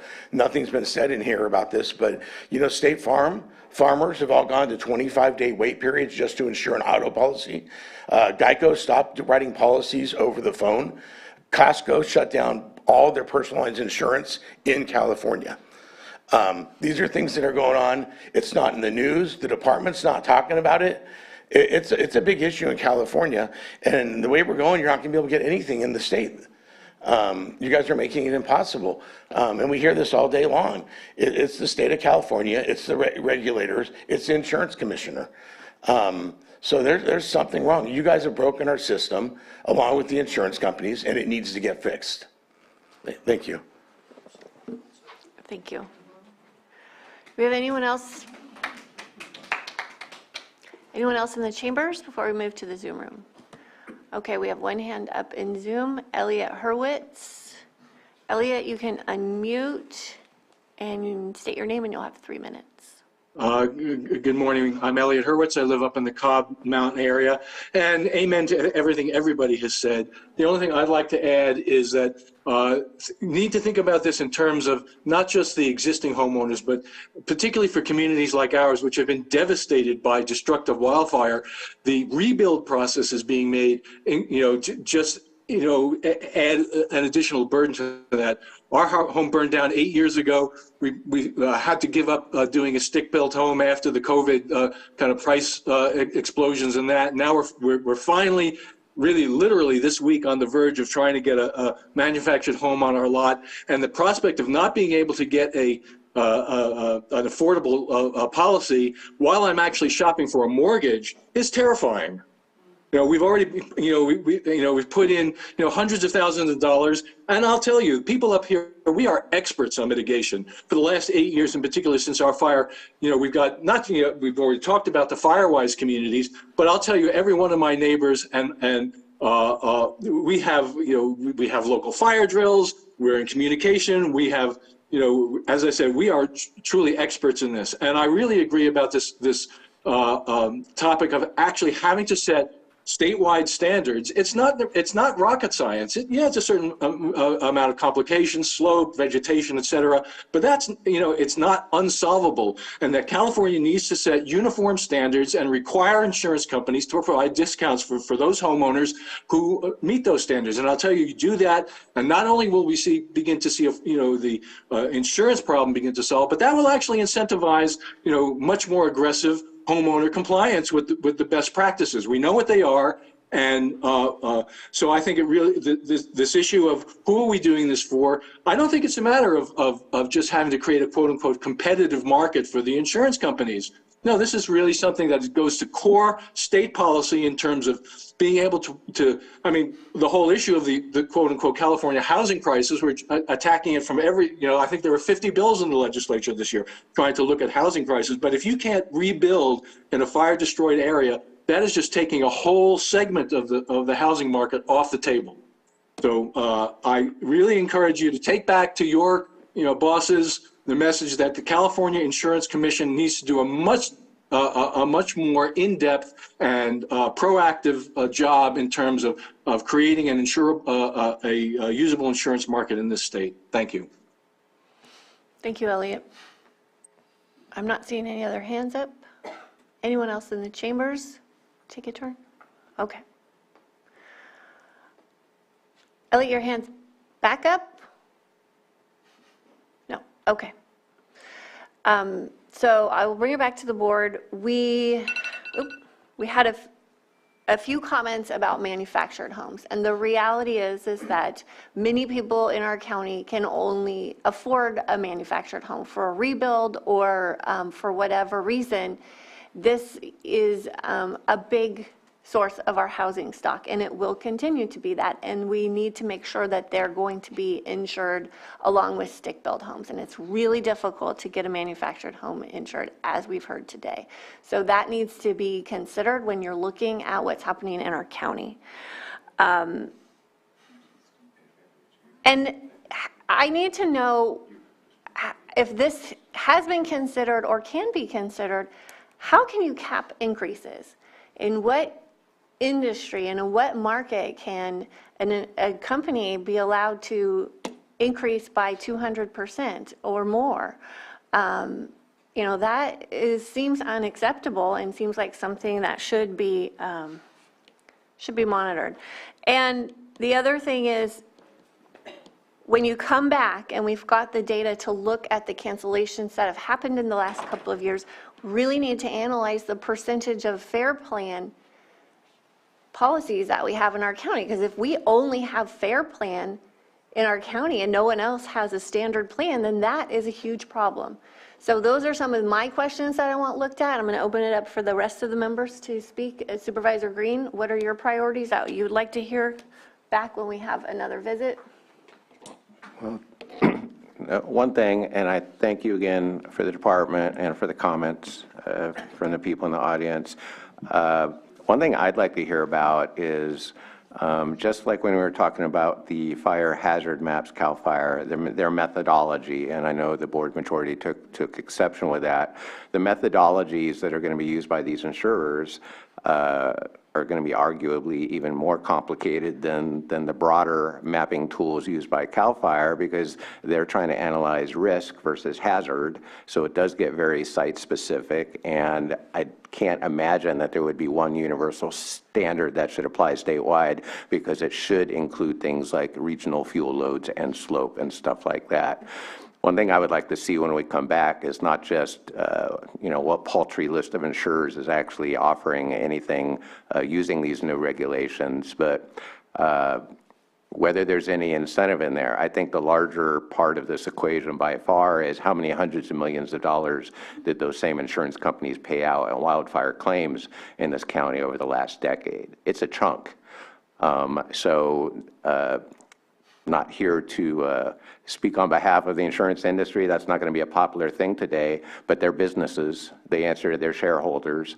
They're not going to pour money down the drain for areas that they rightly or wrongly perceive as being too dangerous to write policies in.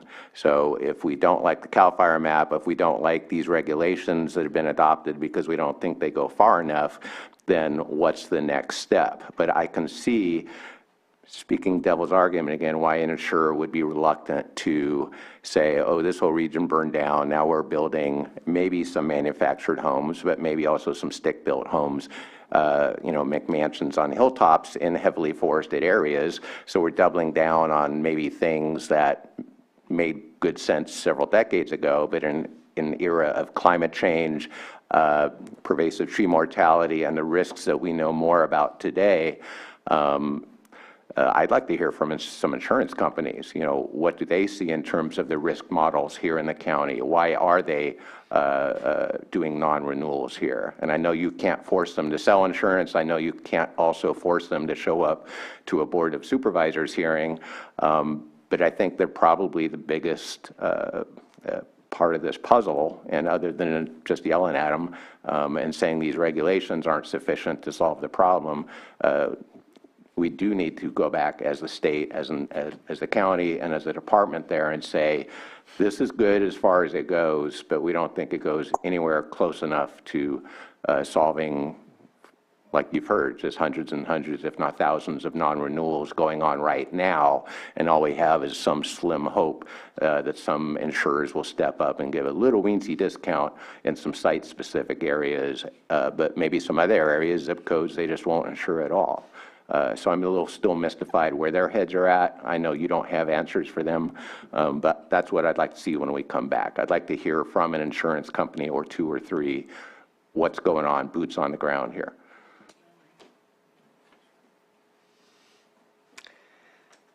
Do you have anything to add? Once again, thank you for coming today.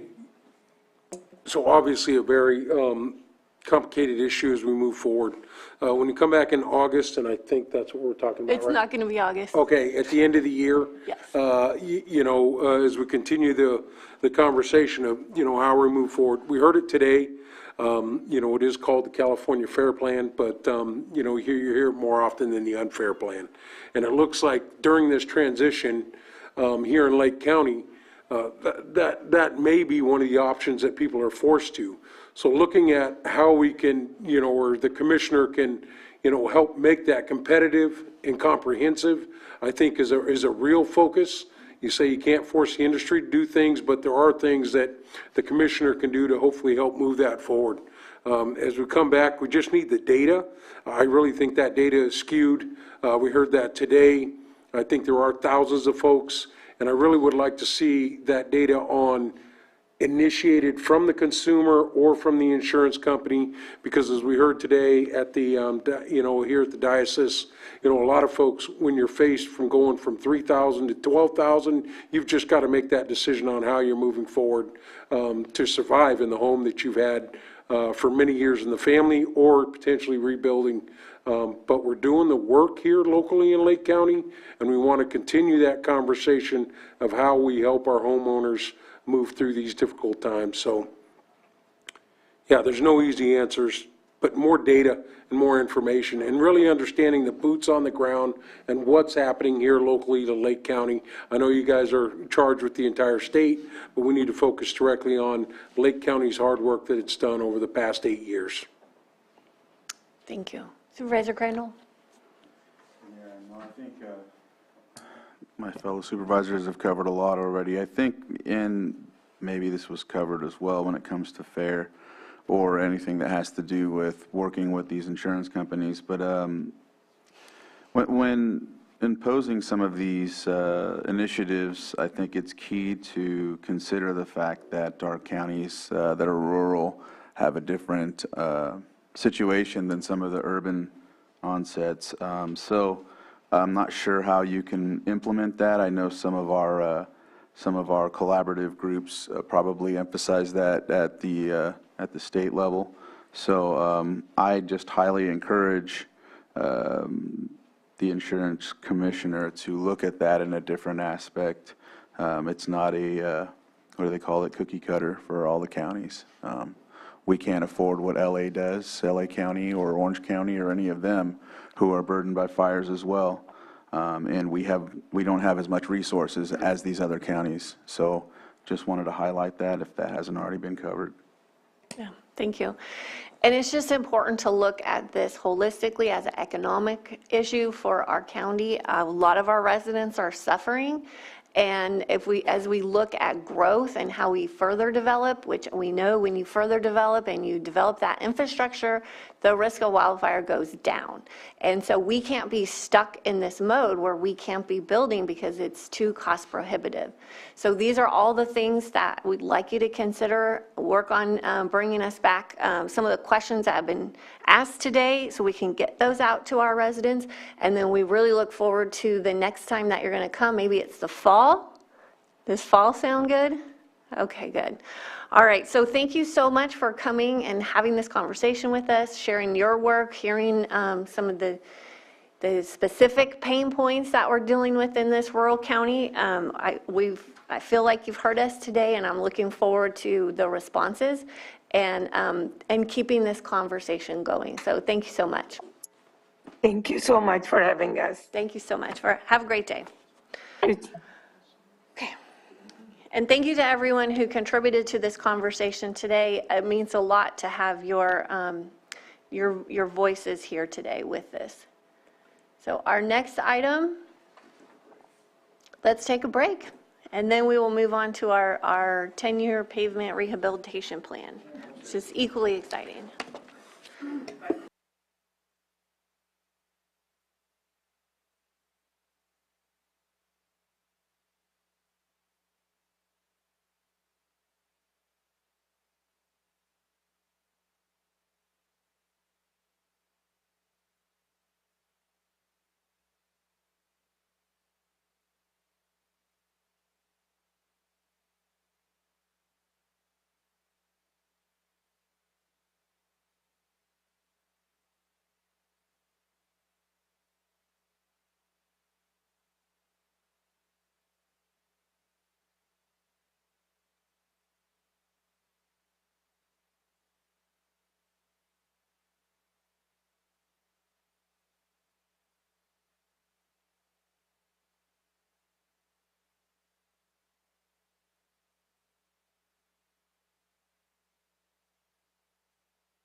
tough this year too, man. It just, I get it. I'm just giving it to you. No, I appreciate that. Yeah. clogs the whole thing up. All right. Let's get back to our seats.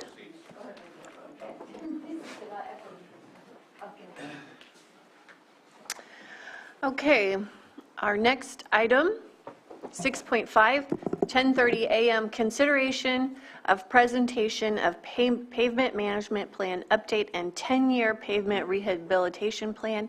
Public Works Director De Leon. Good morning.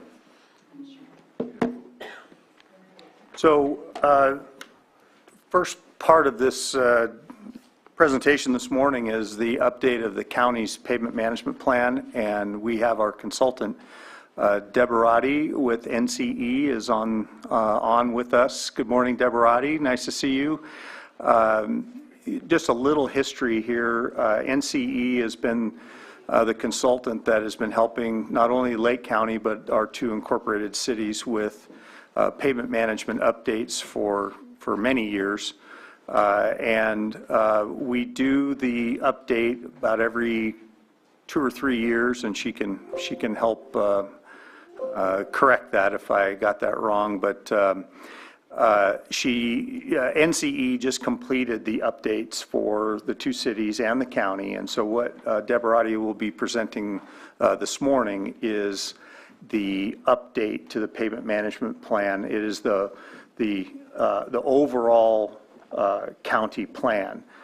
Following her presentation, I will follow up with a short summary of some funding and the road department, and then we'll get into the 10-year plan, which Deborah and NCE also prepared for us, and it's specific for road rehabilitation. So with that, Deborah, if you'd like to take over the presentation and give us the update on the pavement management plan. Thank you. Thank you, Scott. I will share my screen.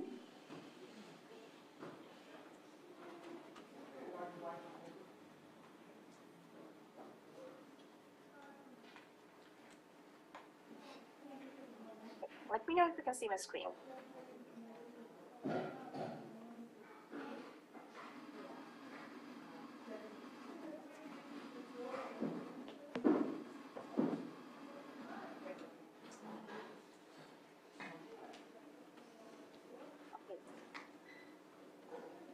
I hope you can see my screen. We can see you, but we can barely hear you now. Okay.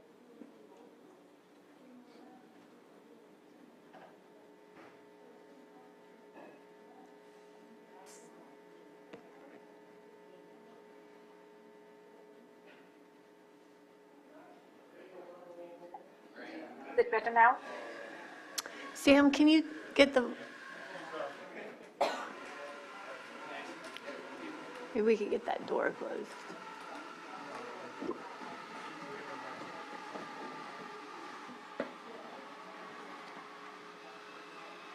We are unable to hear you on your mic now, whatever changed.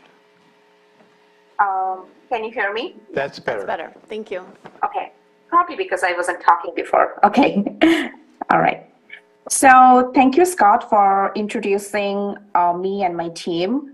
So like Scott mentioned that we have been working with the county and Lakeport and Clear Lake for over a few years to update their pavement management program.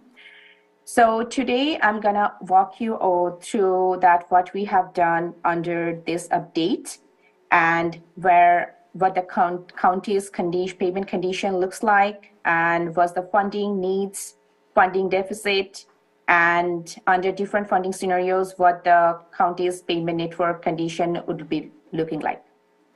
So by now, you kind of know that in general, pavement management program is designed to provide an objective information so that the managers can make more informed and consistent cost-effective decision. Now, PMPs, the pavement management program, basically answer 4 questions. What streets does the county own or maintain? What condition are they in, and what repairs are needed and when? and also how much funding is needed to maintain or improve the streets. And for this purpose, we use the Street Saver software as a tool to answer all these questions. So under this payment program management update, what we have done was we updated the Street Saver inventory. We worked with the county to check that if there has been any new streets that has been added or not. Next, we performed the pavement condition survey. So here it's important to mention that we only performed the condition survey on the streets which had a current PCI over 25. That means we have not inspected any streets in the failed condition. So what's important to mention, because sometimes the streets might not be failing the way the Street Saver model is predicting. It could be in better condition or worse condition, but we use the Street Saver model to predict the projected PCI for those streets under failed condition. Next, we have updated the pavement maintenance records. We worked with the county to check that what streets have been paved over the last few years so that those streets are updated in the database. Next, we worked with the county to decide on the decision tree. What is a decision tree? So the decision tree is actually where you decide on different treatment strategies for different streets in different pavement condition categories. So if you have a poor street, what type of treatment it would need versus if you have a good street, what type of treatment you would need. And then we actually look through the recent bid tabs to come up with a reasonable cost, especially because this update was being done after the pandemic. A lot has been changed since then. So we update this decision tree in terms of both treatment strategies and also the unit cost of the treatment, looking into the updated bid tabs.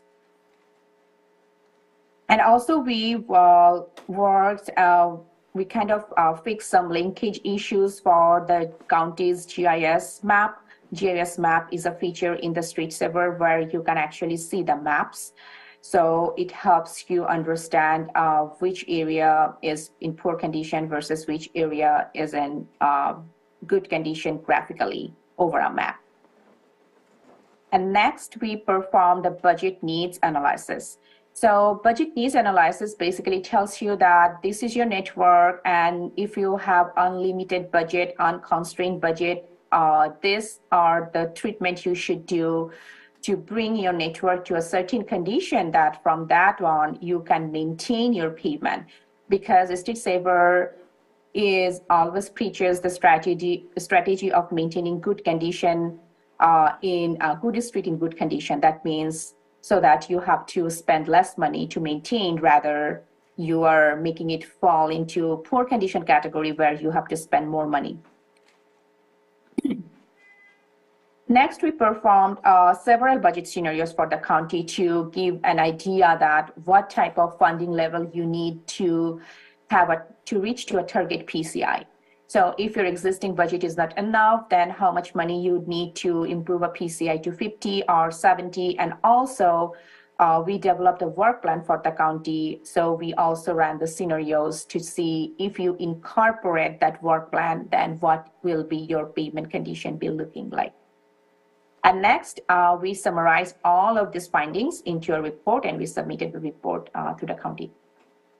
We also conducted a Street Saver training where we showed how you can actually work with these Street Saver tools on your end to update your inventory, like all this M&R, maintenance and rehabilitation treatment record, and do a lot of things on your end, because it's a very user-friendly tool. You not necessarily always need a consultant to do all those small tasks.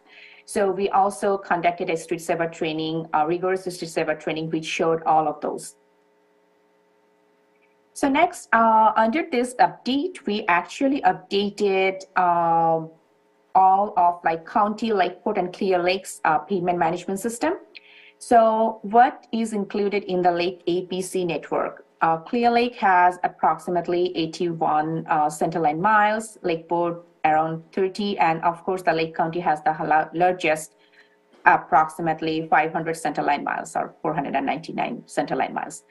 So the asset value, if you look at, basically is telling you, if you are to reconstruct your network from scratch, then this is the money you need. So that is telling you your asset value of your network. So the Clear Lake has an asset value of $53 million, Lakeport 44.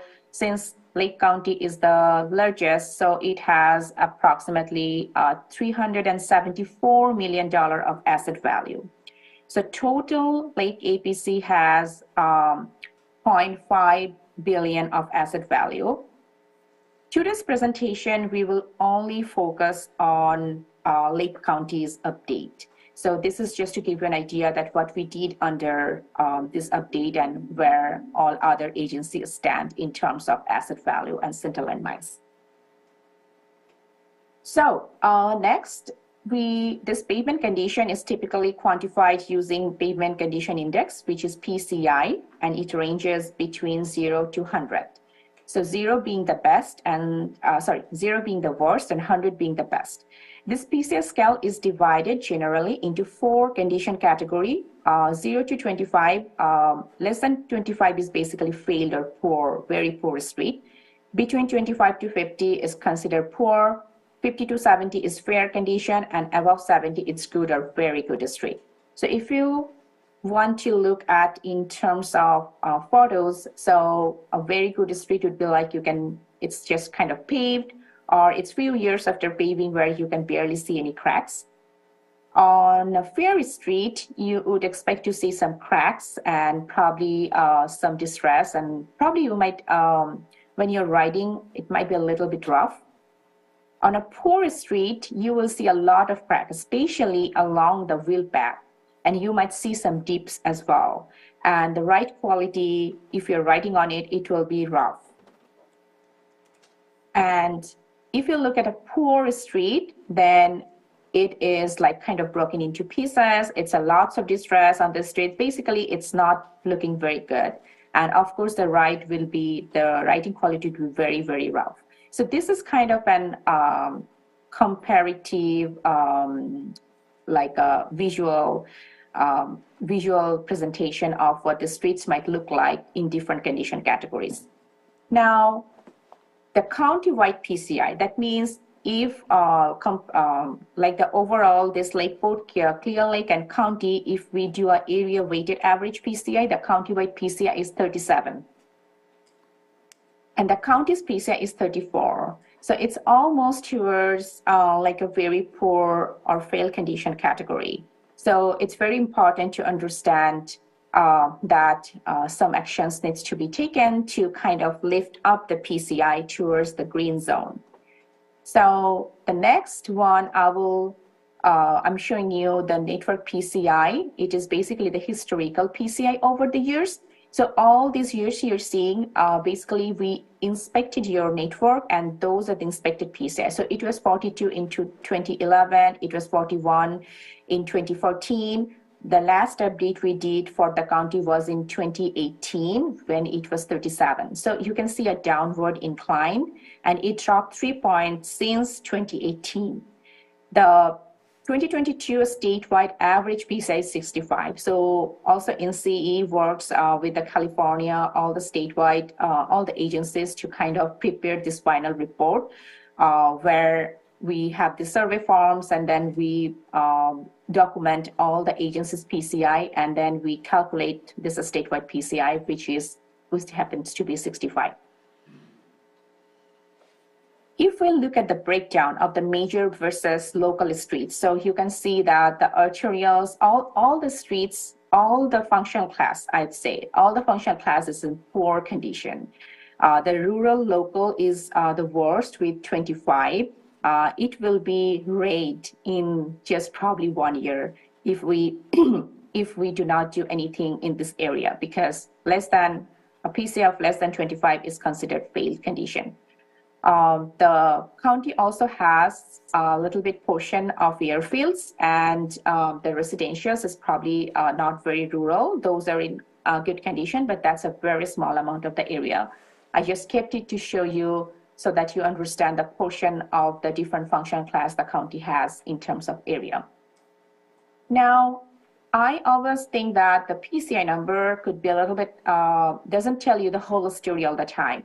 So if you look at the condition breakdown by area, you can see that for approximately 16% of your area is in good condition. So it's very, very important that you at least maintain that 16% so that it doesn't fall into the blue or yellow zone. And then the goal should be to reduce the area of the red. That means your approximately 42% of the pavement network is in failed condition. So that's where it comes into that. If you have a high needs, that's because you have a lot of area in failed condition, so it needs a really rigorous treatment.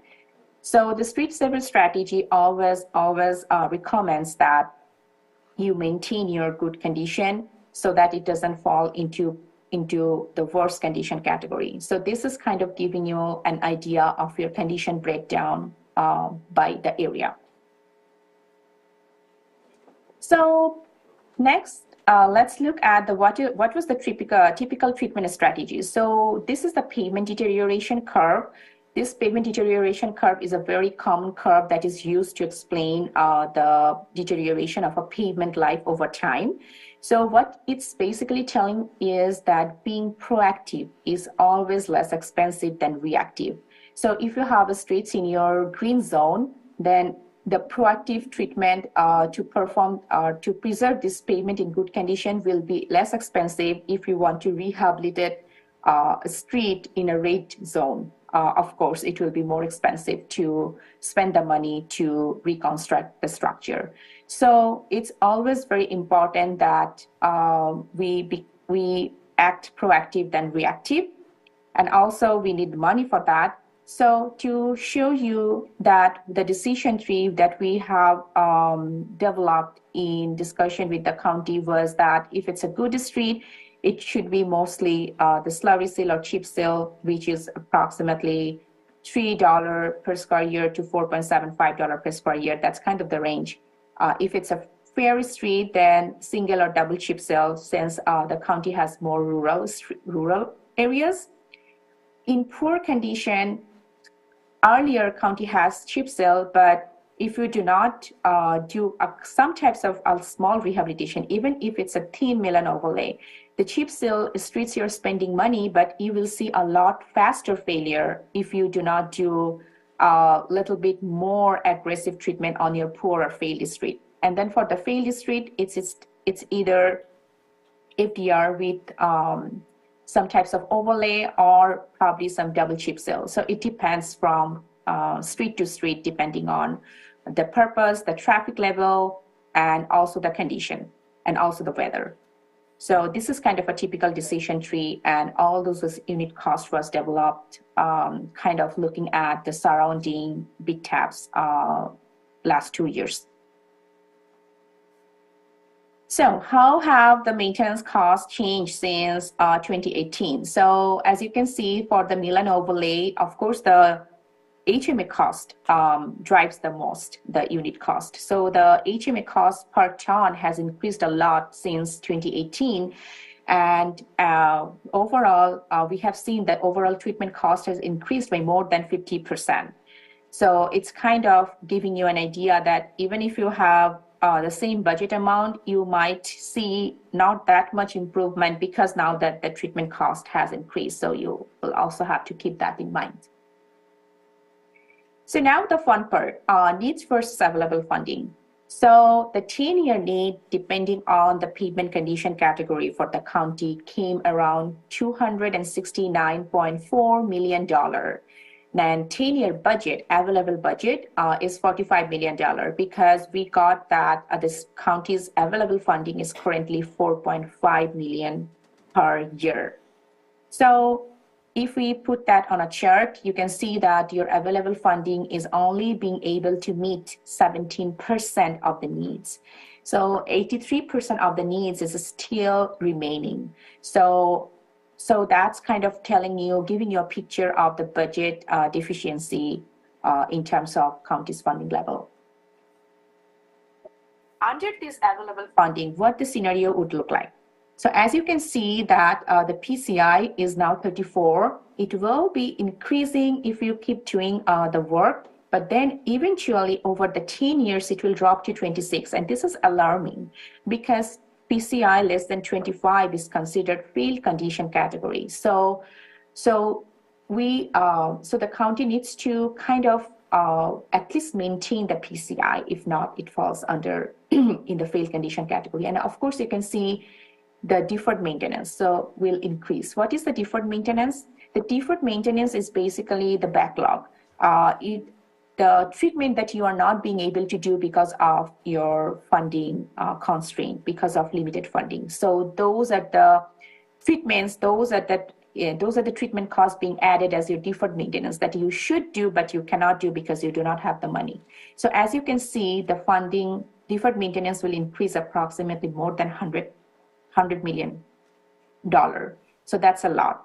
Now, if we look at, again, like I said, just a PCI number doesn't always tell you the full story.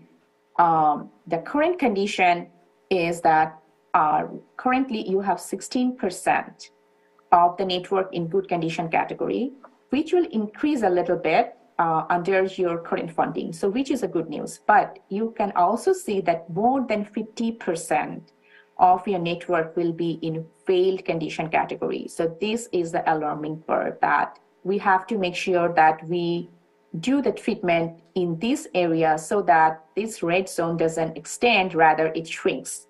So it is kind of telling you the projected condition in 10 years. So this is a 2032 projected condition if you keep spending $4.5 million each year for 10 years.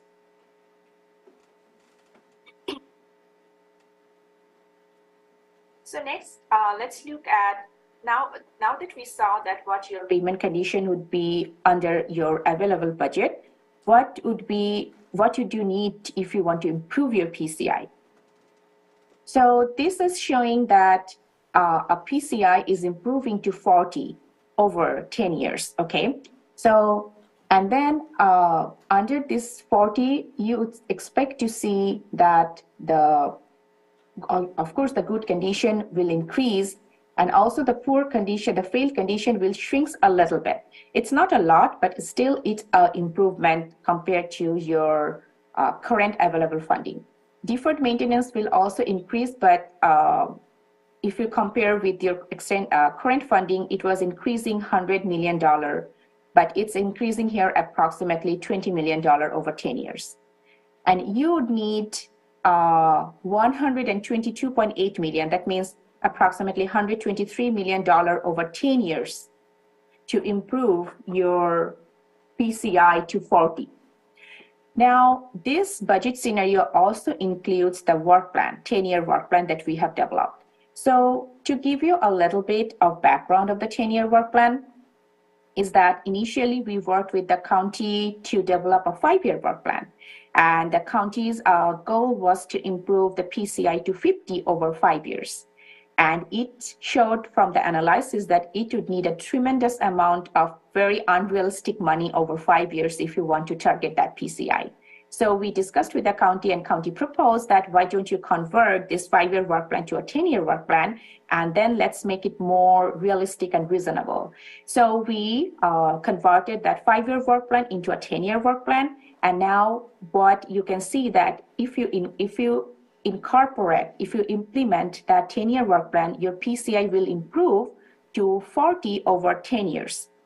So here, what is showing in the map is all these black areas is basically what you have treated over last few years between 2018 and 2022.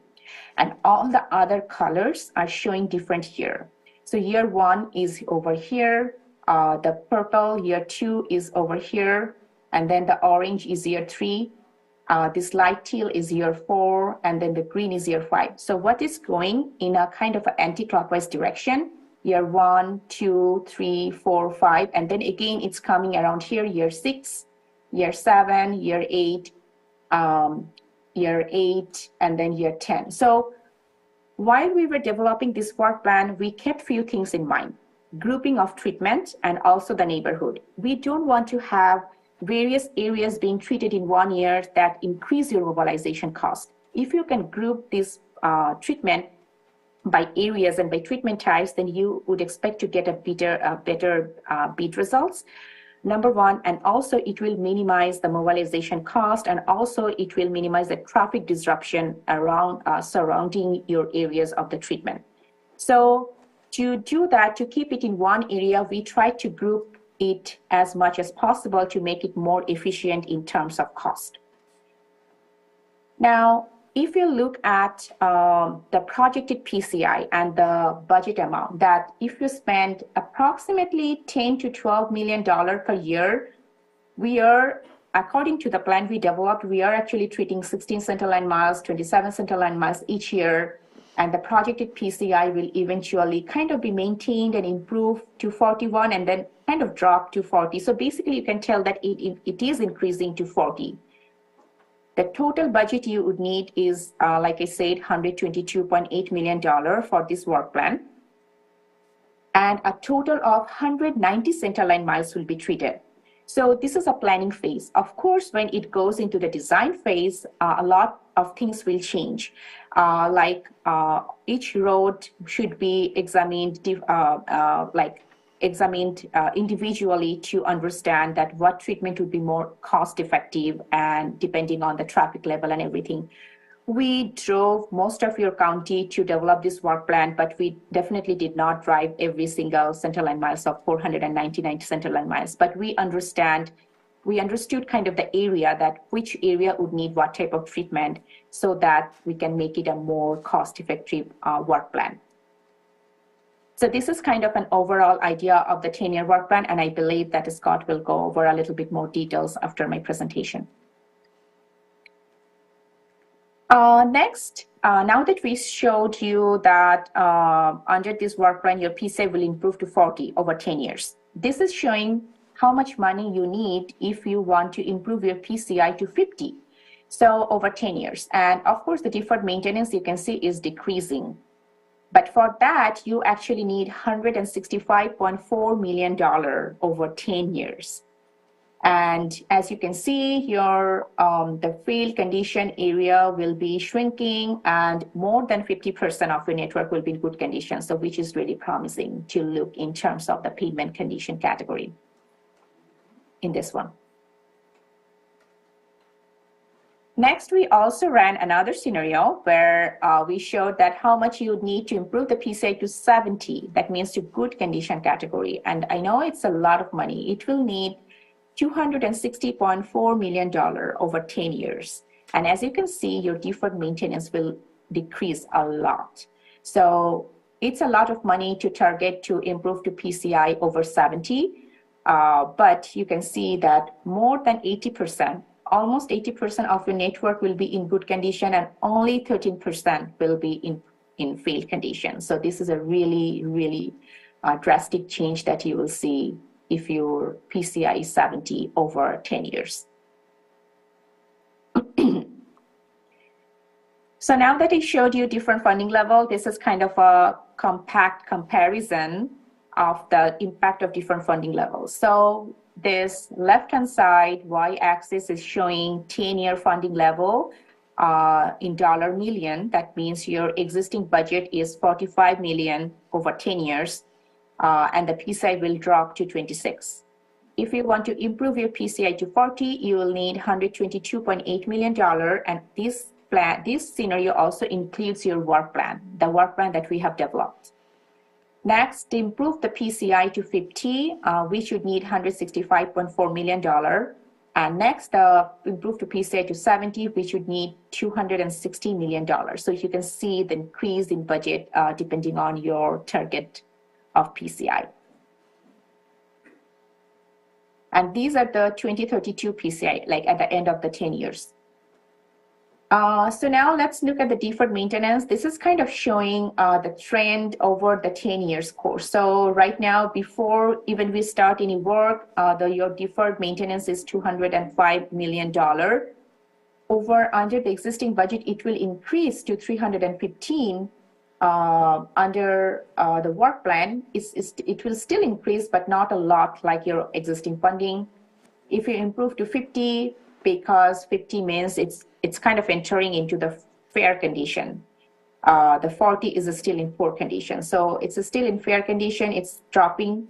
And also if you improve the 70, then it will drop the most to $60 million. So this is showing the trend of deferred maintenance, change in deferred maintenance over 10 years under different funding level. Now, this is showing the condition category, the change of condition category breakdown over 10 years under different funding levels. So this is the current condition, 16%. And as you can see, over each condition category, the good condition category is actually increasing. Under existing budget, the failed category also increased. But all other one, if you target a PCI to improve 40, 50, and 70, your failed condition will shrink a little bit under this one and more under these two different scenarios. So this kind of is telling you the full story of what will happen to your condition, payment condition in terms of areas in different condition category.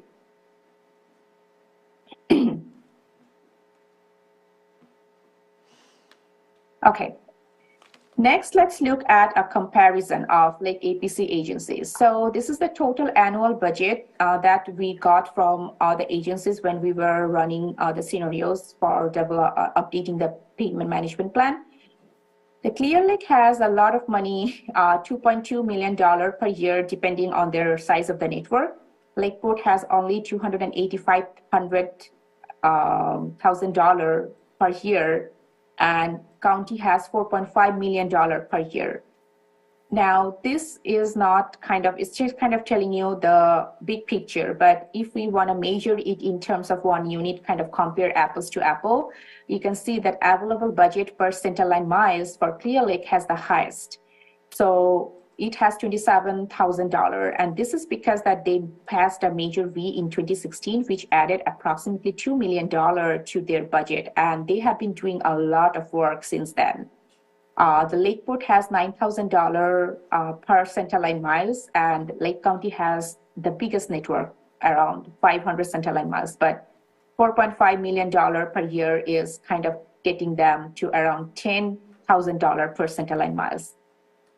So if we look at the change in PCI, we can see that in 2018, Clear Lake was 40, Lakeport was 40, and Lake County was 37. So it's kind of the same range, like in a poor condition category.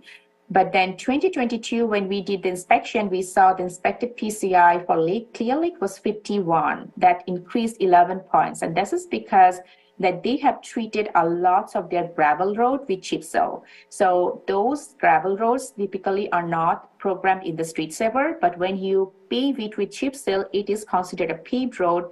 And of course, if you do not have a lot of traffic on there, it's not deteriorating that faster. So it's actually added benefits to your network. So they did a lot of paving over last 2 to 4 years. And now, when we ran the scenarios with existing budget, the projected PCI, like in 10 years, we saw that Clear Lake will almost reach to a PCI of 70, whereas Lakeport will drop to 33 and Lake County will drop to 26. And this is under current funding. So this is the funding that I'm showing here. If we are using $4.5 million every year for over 10 years, this is the drop you will expect to see for the county. So this is kind of a comparison of the Lake APC agencies under this current update that we did. So I think I'm kind of at my last slide. So the county has a substantial investment in pavement network, which is $374.2 million. The county's network is in poor condition of 37. The treatment unit costs have increased by more than 50%. 10-year funding needs is $269.4 million. If you convert that into dollar per center line miles, it's kind of telling you that $54,000 per center line miles is needed. 10-year funding deficit is $224.4 million. If you compare needs versus available funding. Existing annual budget of $4.5 million per year is not enough. DCI will decrease to 26 in 10 years. Deferred maintenance will increase, and failed network area will be more than 60% in 10 years. So this is kind of the takeaway of this PMP update. So if you have any questions, that's kind of end of my presentation.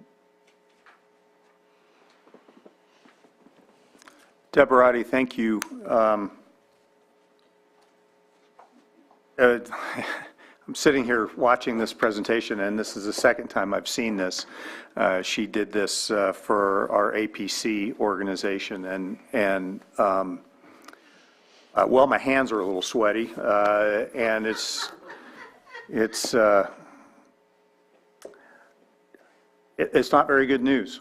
And Deborah, I have to thank you for just stating the facts and putting this right out there for all to see. And a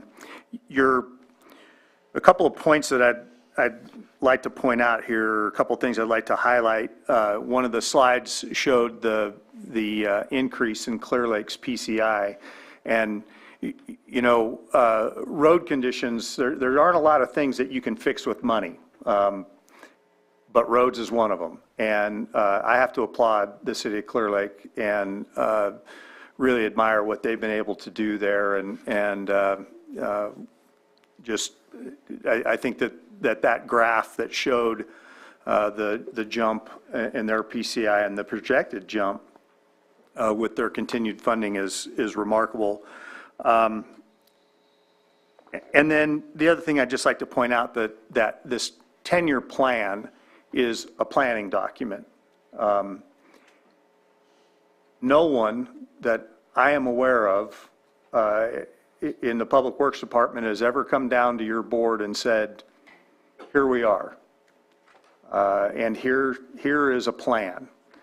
I don't have all the answers. I've got some ideas on what we can do to make the available funding go as far as we can. But clearly, we have some challenges ahead of us, all of us.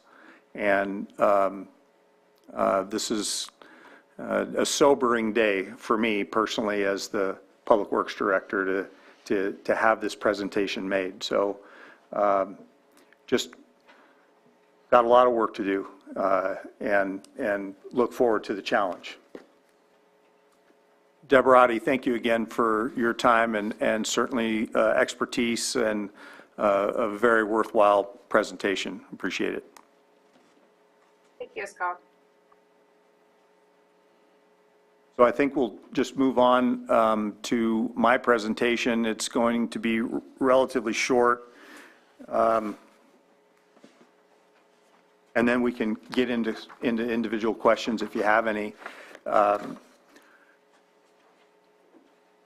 Basically, I'm just going to go over, and you've seen this presentation once before. I modified it a little bit to just focus on discretionary funding. And you know, the bottom sentence there, or the bottom point on this particular slide says the recommended total budget for the road department is $37 million. And a lot of people will say, well, wait a second, how is that possible? And how are our roads so bad? And the reason for that is most of that, a very large percentage of that, are grant funds.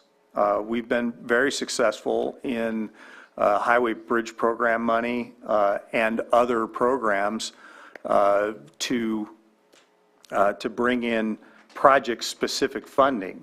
The challenge that we have is there are not very many programs, and there are very few programs that provide discretionary funding that you can use for maintenance and pavement rehabilitation and pavement preservation. There aren't programs for that. The majority of the funding, go ahead and to the next one, please. The majority of the funding that is discretionary for the road department is broken down there. The majority of it is gasoline tax. And those are broken down. HUDA, the Highway User Tax Account, is the gas tax prior to SB1. There are a couple of programs with HUDA. SB1 was enacted around 2018-19 and added additional gas tax. It was fairly controversial. There was an effort to repeal it that failed. And then we do get a little bit of federal gas tax that's shown there, and miscellaneous fees. I put property taxes down. We projected this year, and by the way, these numbers are out of this year's budget. It hasn't been presented yet, but these are the numbers from this year's budget. 1.15 million in property tax. I know all of you must get the phone call that says, I pay my property taxes, because we get that call a lot as well. The percentage of property tax that the road department gets is 0.012% of property tax.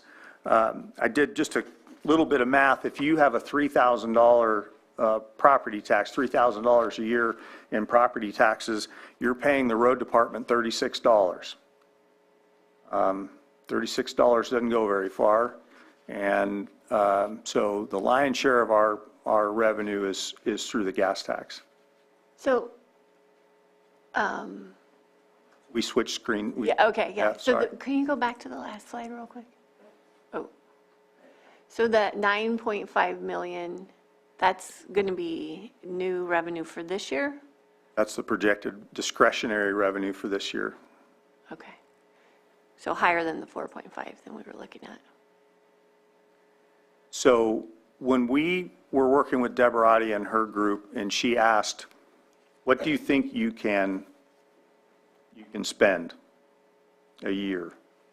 I used 4.5 million, and that's going to be, and you're going to see another slide here that's going to help explain that. But I used 4.5 million, and it's going to be, part of that is just discretionary funding, and then some of that's also going to be road crew force account work being done on the roads. Okay. Okay. This slide represents the bare minimum expenses for the road department. So you've got the division salaries. The overhead is broken down into a number of things. Our DPW administration, insurance and admin charge, that's your A86 number that we get charged. Rents and leases, that's our expenses for our equipment through the ISF, and then maintenance materials is just about $780,000 for total expenditures of roughly $6.3 million. Go ahead to the next one. So you subtract those two, and you have about $3.2 million of discretionary funding available for pavement rehabilitation projects. So when I used 4.5, what I did is I added some money to that number for county road crews performing work on the roads. Okay? So that's where that 4.5 came from. I guess the bottom line is we're trying to hold this system together. This winter was extremely difficult, as everyone in the county experienced. Inordinate amount of rainfall and snowfall, a lot of moisture on the roads. We're still patching potholes, and we will be most of the summer while we're trying to prepare for other projects. But on the bright side, and I am an optimist, we have a 10-year plan. I just received 8 or 9 proposals from engineering consulting firms that are interested in preparing plans and specifications for us and our projects.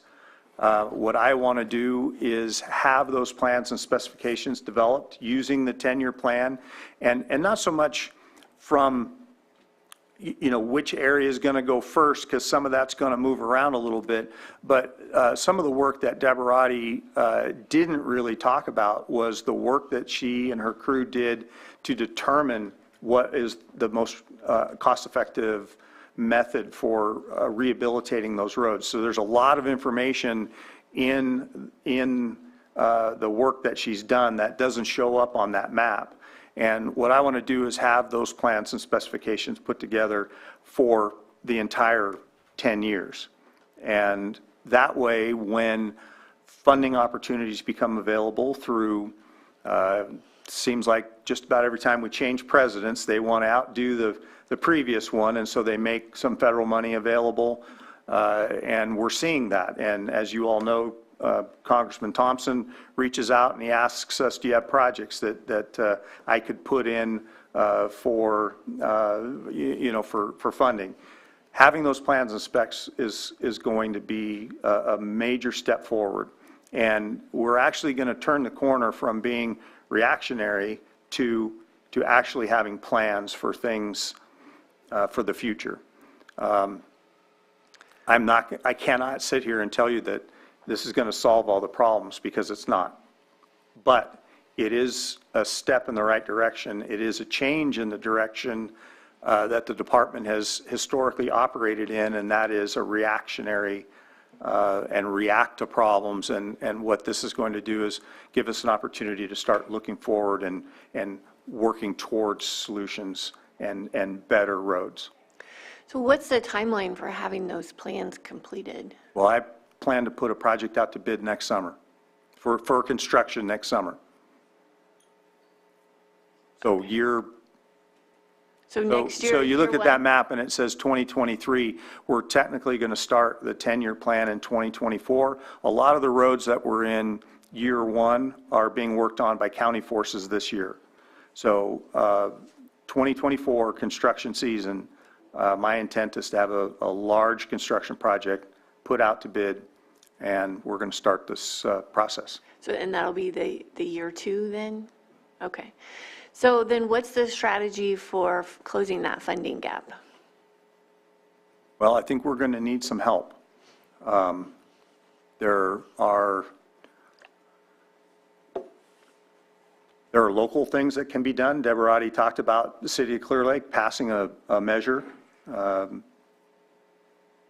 may be some room in our sales tax, our local sales tax, to help bridge that gap. I think the use of our county forces as much as possible to help with this project and help with these roads will be beneficial. We utilized some federal dollars this year to upgrade our chip seal cart, our chip cart. And we're going to plan to do about 20 miles of chip seal this year. So we're going to make every effort we can.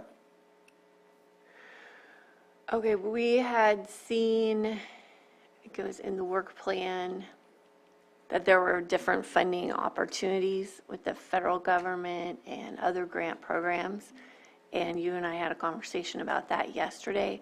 So who's going to be monitoring that and applying for those grants to close the gap? Yeah, so great question. For those of you who sit on the APC, we have a wonderful consultant that is works with the APC, and they are a transportation consultant.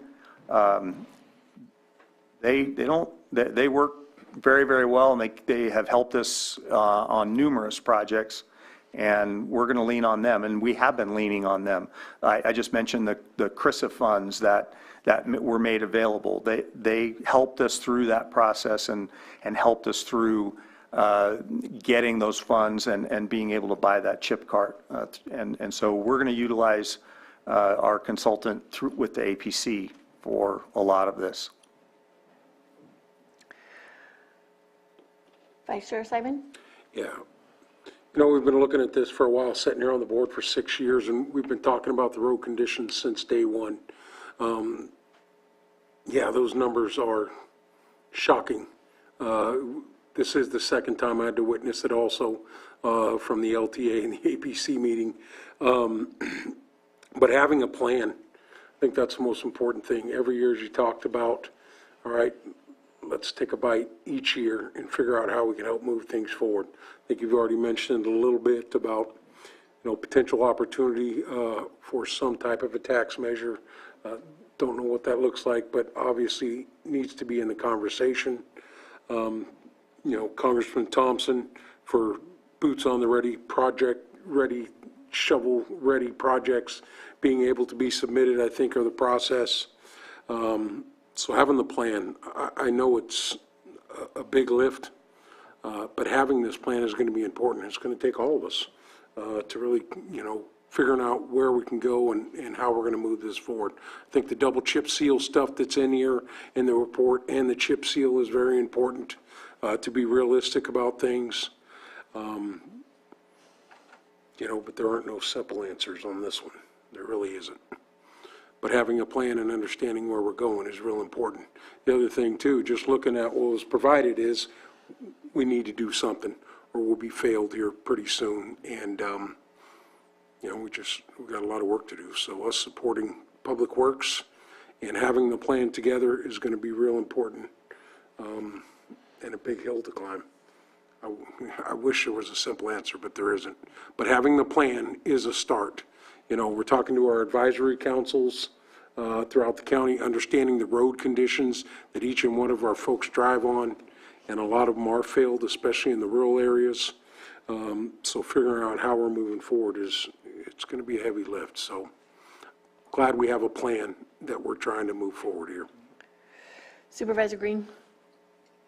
Yeah, thank you. So just to clarify, I think the work plan we're being asked to approve today in the program update is scenario 2. That would stop the free fall of our PCI and kind of flatline our deferred maintenance and eventually get our PCI to 40 after 10 years. So that's the scenario, that's the plan we're being asked to adopt, right?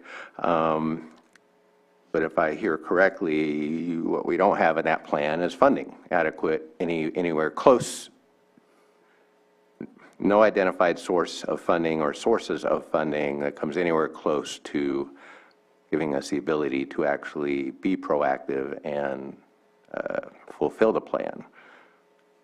So that's a disconnect when you're, you know, when your reach is that high, but your budget is there. You know, should we really be adopting that proactive plan, knowing that absent something happening, we won't be able to implement that plan?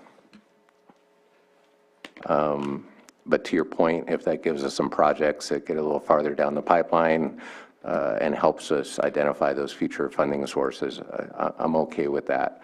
But the funding gap ain't going to fill itself.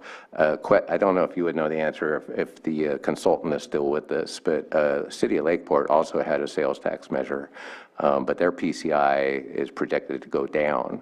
So is there a difference in the tax rate that the city of Clear Lake and Lakeport is getting? And is there any explanation for the disparity? I know Clear Lake had a bunch of unpaved roads. Obviously, their index is going to go way up. But I was curious that if the purported solution might be a sales tax measure, for example, why the 2 examples we have already in place, Clear Lake and Lakeport, showed different trends in their PCI. You know, I don't have a specific answer to that. I can surmise a couple of things. There's a difference between the sales tax measures. One was a special tax. Clear Lakes was a special tax, and those dollars have to go to transportation. And I'm pretty sure that the City of Lakeport's tax was a general tax. So there could be a difference there. Right. And also the street inventory is very different between the cities. So not going to make or break as far as today's adoption of this plan, but I do note that it doesn't even those things. They can be difficult to pass, and then they don't get everything done. So kudos to Clear Lake again, but maybe there's a slightly different example in Lakeport. One of the things with, I'm sorry, let me just add one last little point to that. One of the, when an agency adopts a special tax specific to transportation, you're now eligible for a special pot of funds that SB1 created. And it's, I mean, it's, frankly, it's to reward those local agencies that go out and get a special tax approved. And there's just a handful of counties and cities in the state that have those special taxes. And again, they are eligible for a special fund through SB1. So there's a benefit to it. Certainly there's a risk to trying to do a special tax, but there is a benefit to it. Supervisor Crandall? Yeah, no, thank you for the presentation. I understand. In listening to it also from the perspective of the PCI and ensuring that it's done in a way where it'll increase as opposed to just working on it incrementally, like having like looking at it from the same perspective like our area plans, when we're like whose was done last or whatever the case may be. The only thing is I want to make sure that we can kind of elaborate on that, because I know like in some of the town halls, there was in the 5-year plan, there was I guess the way that it was written out year-wise, so that I know that in these town halls, there's going to be questions about what changed about the years and whatnot. So I don't know if you can elaborate, because I know that it's an explanation in the report, but I just want to be able to have a better answer as well. Yeah, we basically reversed the order. The 5-year plan, the plan was a clockwise rotation, and it started in the North Shore, and we reversed the rotation. And partly because we've got roads in the Cobb and Middletown area that were significantly damaged as in the fires and fire suppression and fire cleanup, and you know, those roads are almost unpassable, and we're trying to promote people moving back and rebuilding, and the roads are in very, very poor condition. So we reversed the rotation. I see. And I also heard you state that they may change. They won't, this isn't really necessarily set, they may change, but the bottom line is the plan being passed in general. So yes, I just want that to be, you know, out there, so there's a knowledge of it when some of the folks are thinking that in the North Shore's first or whatever the case may be. So yeah, but I do understand the need for Cobb, especially with the situation with their roads, right? And when I say the plan may change, we have so many moving parts trying to deliver a project. And I'll just give you an example. We have utility companies that have plans to rebuild water infrastructure or sewer infrastructure, or PG&E installing underground power.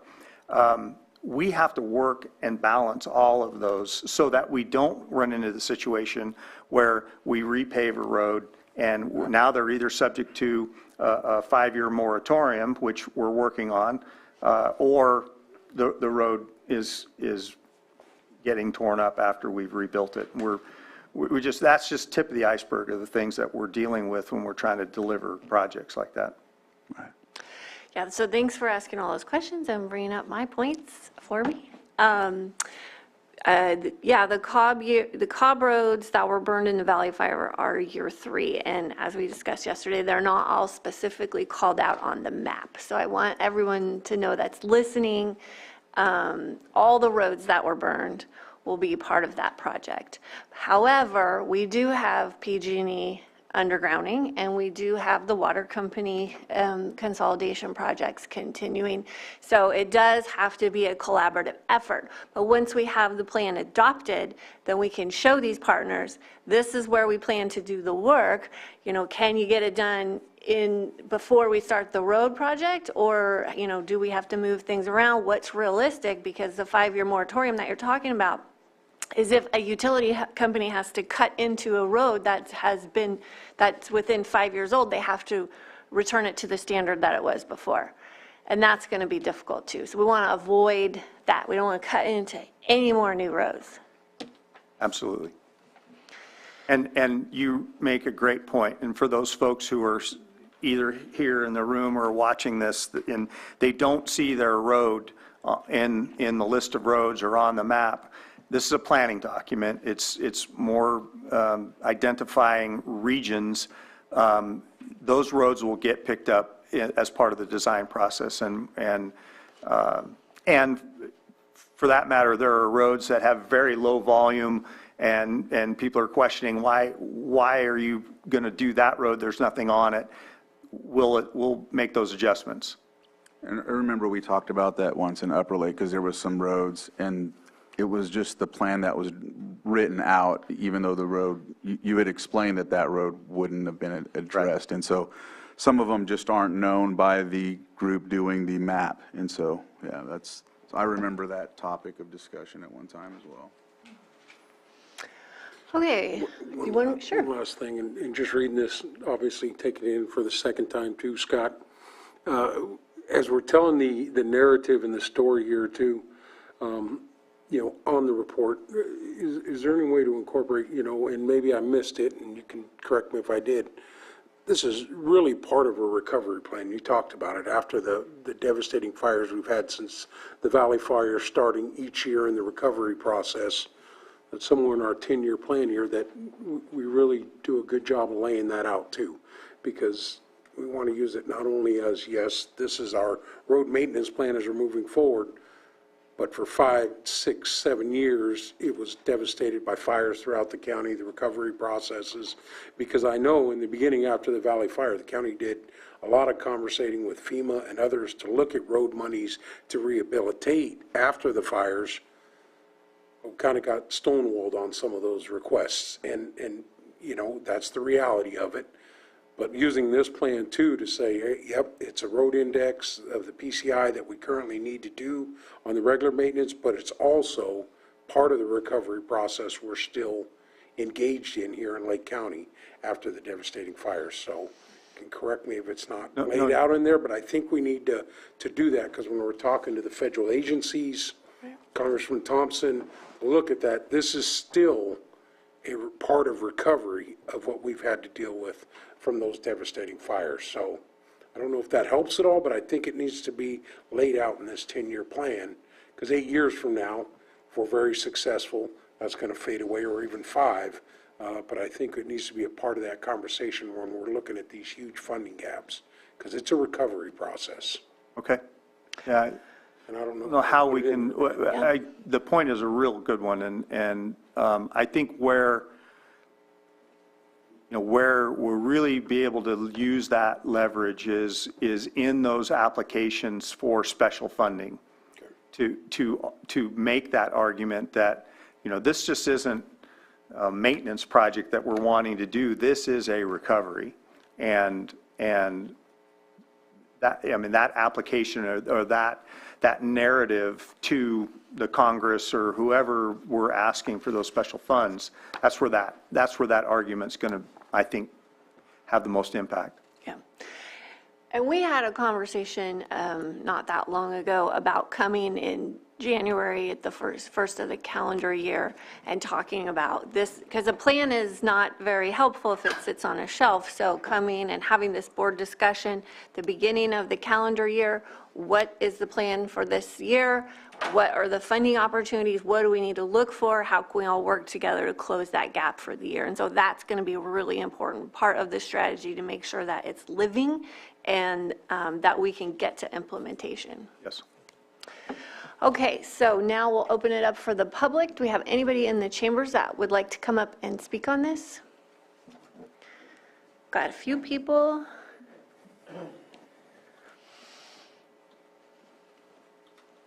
You can state your name and you will have 3 minutes. I'm Bill Grudy. I'm the president of the Buckingham Homeowners Association, and I just want to say that we were, on the good news side, we're very happy to see Soda Bay Road in the 2024 plan. It's one of the red streets, but as I tell my folks about it tonight at our meeting, I'd like to just get some sense of what is the likelihood of those red roads being addressed on schedule in 2024.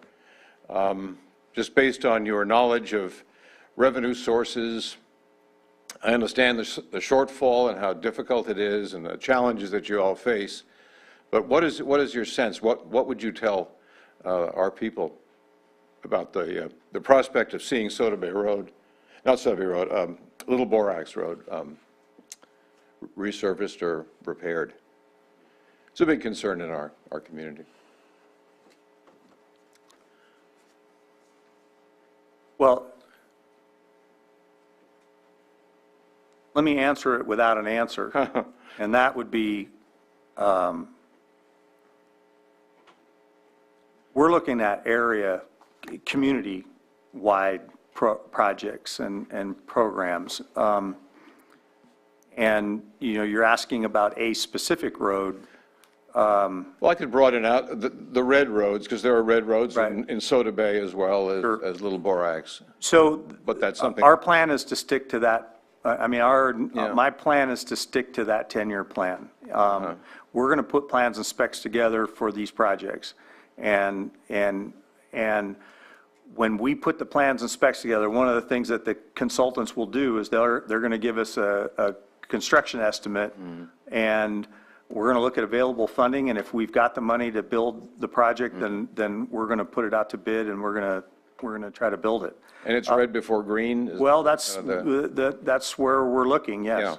Yeah. You know, I just mentioned that, you know, Cobb Mountain is frankly is in much worse shape. So, you know, and I think we need to be looking at that area as well. Yeah, I just think as we look at it, translating it, you know, the numbers are one thing, but we look 10 years down the road at present funding levels, Little Borax Road becomes impassable, and all of a sudden the other two roads in our community that have been identified become like Soda Bay, or like Little Borax Road. So just, well. Yep. Okay. Anyway, you know what our thoughts are. Thank you. Thank you. Come on up. Hi, I'm Jason Weston. I live on Hendricks Road out in Scotts Valley, and there is currently a project going on with PG&E replacing the telephone poles. And in the areas where Hendricks Road is good, it's fine. They replace the pole and that's fine. In the places where Hendricks Road is marginal, their heavy trucks are causing really significant damage to the road. And I'm concerned about that, not just about on our road, but really everywhere PG&E is doing this. And I'm concerned that we're going to see a serious degradation in road quality throughout the county, anywhere where they're doing this work. Where roads are marginal, they're going to get much worse. And my question is, are you aware of this? Are you working with PG&E on it? Are you like taking pictures of the roads before and after, so to ensure that they repair, like get the roads at least back to where they were before they started their work? The answer to all those is yes, yes, and yes. We've been working with PG&E for some time now. They have a number of permits with us. We're very aware of the work they're doing out on in Scotts Valley and on Hendricks, and we're spending a lot of time with PG&E and trying to get their road rehabilitation up to snuff. So yeah, and they've been responsive, I will say that. But we've got a lot of work to do with them to get their work up to snuff. So yeah, we're working on it. Yeah, but we're very aware of it. Yeah, I'm just looking at this PCI and I'm thinking everywhere they go, it's going to go down unless something is done to restore those roads as they get damaged. Yeah. Now, we're very aware of their plans and working with them pretty extensively. And when I say that, and I'm kind of smiling because of the hours that we have spent. It's been a lot. We have staff that's pretty diligent and in the field every day working with their crews. I can only imagine. PG&E is on my property more than I ever imagined.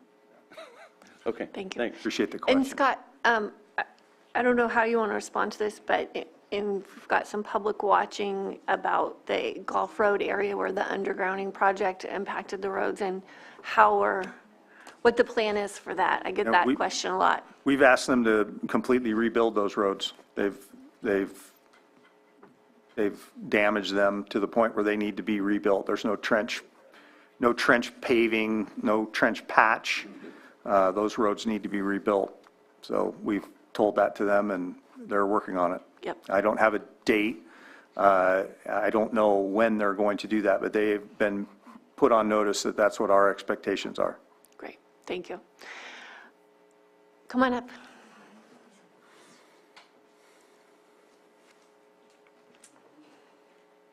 I'm Kathy Andre with the Riviera Heights Homeowners Association, and I'm learning here, so I just have a question. We're very fortunate, several of the HOAs, that our roads are in very good shape. What happens over a 10-year program? Are they maintained at all during those 10 years, or at the end of 10 years, do we drop down to a 5 and have to start all over again? How does that part work? So the quick answer is yes, your roads will continue to be maintained. Okay. One of the things that Deborah already pointed out was, roads that are in good condition cost much less to maintain than they do once they've gotten in poor condition. So we're mindful of that. We do chip seal projects on roads that are in good shape. Some of the roads that we're doing chip seal on, we're doing a lot of other subsurface or full depth reclamation type work to deal with roads that have gotten too far. But the chip seal is the cheapest thing that we have for surfacing a road. And so roads that are in decent shape, we'll come back and resurface those. We generally do that every 7 to 9 years. So we keep an eye on your roads and know about how long it's been since any surfacing's been done, and we'll be back in there. All right.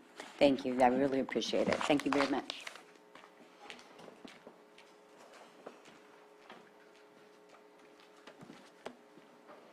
Kees Winkelman, this is for you. I was in the understanding when they did the new water line on the Summit subdivision up on Cobb, that FEMA had about $250,000 allocated for repaving that roads. Do you know what happened with that money, or did we lost that, or do you have any update on? What was the project that you? On the Summit estate? The Summit neighborhood with and there was funding, there was FEMA funding, but there was such a long time period till that work got done with the water pipeline in the Pine Summit area. You and I have been talking about this for years. So And is Supervisor, that money still available? Yeah, no, it's not. Oh, it's and let me tell you, just give you a real quick history here. 2015, we had the Valley Fire come through and destroy everything in the roads, and we wrote up roads for damages. And FEMA initially gave us money for the repair of roads in the field. Their field personnel wrote those up. Once those reports made it back to a headquarters in Virginia or somewhere, they said, well, no, you can't rebuild roads you can't use FEMA money to rebuild roads. And the reason for that, their argument was, if you rebuild the road, the pavement condition will be better than what it was prior to the fire. Mm-hmm. And that's considered a betterment, which they won't allow. And frankly, there's no way to repair a road back to, if it's a PCI of 50, and now it's been damaged and it's a PCI of 25, there's no way to repair it back to 50. When you repair it, it's going to be a new road, and FEMA considered that a betterment. Supervisor Simon mentioned that, we kind of created some policy, and we did. Every fire that happened in California after the Valley Fire, FEMA was very, very shrewd, and they came right out and said, we're not giving them money for pavement repairs. Oh, okay. And that report, that damage report, was actually done by mistake. And because of the delay between the delay while we were waiting for the water company to get their water lines in, because we didn't want to repave the road and then have it torn up by the water project, FEMA used that delay as the reason to deny the report. And there is no way getting back to them. Okay. No. Thank you. Yeah, so we got to set precedent. Come on up.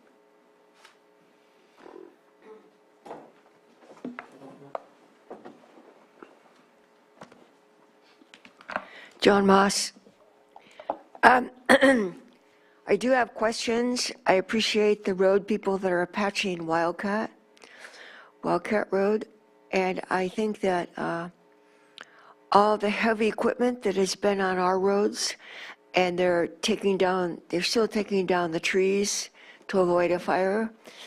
And I'm questioning the tree mortality program, and I'm questioning the underground roads that are going in thanks to PG&E. Where is the money going to come from, and what kind of road devastation will that bring to us? Or is Caltrans taking care of that? Caltrans is involved, and the state is also taking care of the roads. And some of the bridges that we get are given to us. The funding for the bridges come from the federal government. Are you mentioning all the bridges that you've built? Is that from the roads, or is that a different category? Thank you. It gets very confusing after a while. I'm actually a little confused by the question. But there's a couple of things there. First of all, he did mention that his staff is monitoring the areas where PG&E is working, but on Wildcat, they're doing tree work, but they still have their big trucks there. They're not undergrounding the roads, they're undergrounding the wires in certain areas, and they're not doing that on Wildcat at this time. Caltrans is responsible for state highways. Public Works is responsible for county roads. And I think that... Bridges, yes, we have replaced and done a lot of bridge work with federal Highway Bridge Program money. It's called HBP, Highway Bridge, and it's federal dollars. Okay. Any other public comment? I'm not seeing any in the chambers or in the Zoom room. So we'll close that and bring it back to the board. We do have action on this item, which is good. So question for staff, is it two motions or one? Can we do it? Because it looks like we're approving the adoption of the plan update, and then we're also approving the 10-year pavement rehab plan itself. It looks like I can do it in a single motion. And either way. All right. There's no further comment. Honorable Chair, I move to approve the adoption of the 2022 County Pavement Management Plan update and the 10-year pavement rehabilitation plan. Second. All in favor? Aye. Opposed? Okay, motion passes. And then, Can we do 5.13? well, we've got also 7.3. I would recommend, if you have time, if you wish, to do 5.13. Okay. And 7.3, since you have Director De Leon in the seat. Let's do 7.3 and then we'll do 5.13. You're here. What? Clover Creek. Clover Creek. Okay, 7.3, consideration of resolution approving agreement for the purchase of the right-of-way for the bridge replacement project on First Street over Clover Creek and authorizing the Director of Public Works to execute the purchase agreements on behalf of the County of Lake. Director De Leon. Thank you. Well, as the memo describes, we're in the process of pursuing right-of-way for a bridge replacement project. And in order to kind of streamline this process, we've requested that that you approve the agreements for the purchase of the right-of-way and then allow me to perform the paperwork for that. I think there's 3 or 4 parcels there that we're working on, and happy to try to answer any questions. Okay. Do you have anything, Supervisor Crandall? No. Anything from the public on this item? Okay, I will bring it back to the board for action. I offer the resolution. The resolution's been offered. All right, Supervisor Simon? Yes. Supervisor Crandall? Yes. Supervisor Green? Aye. And Supervisor Pyska? Yes.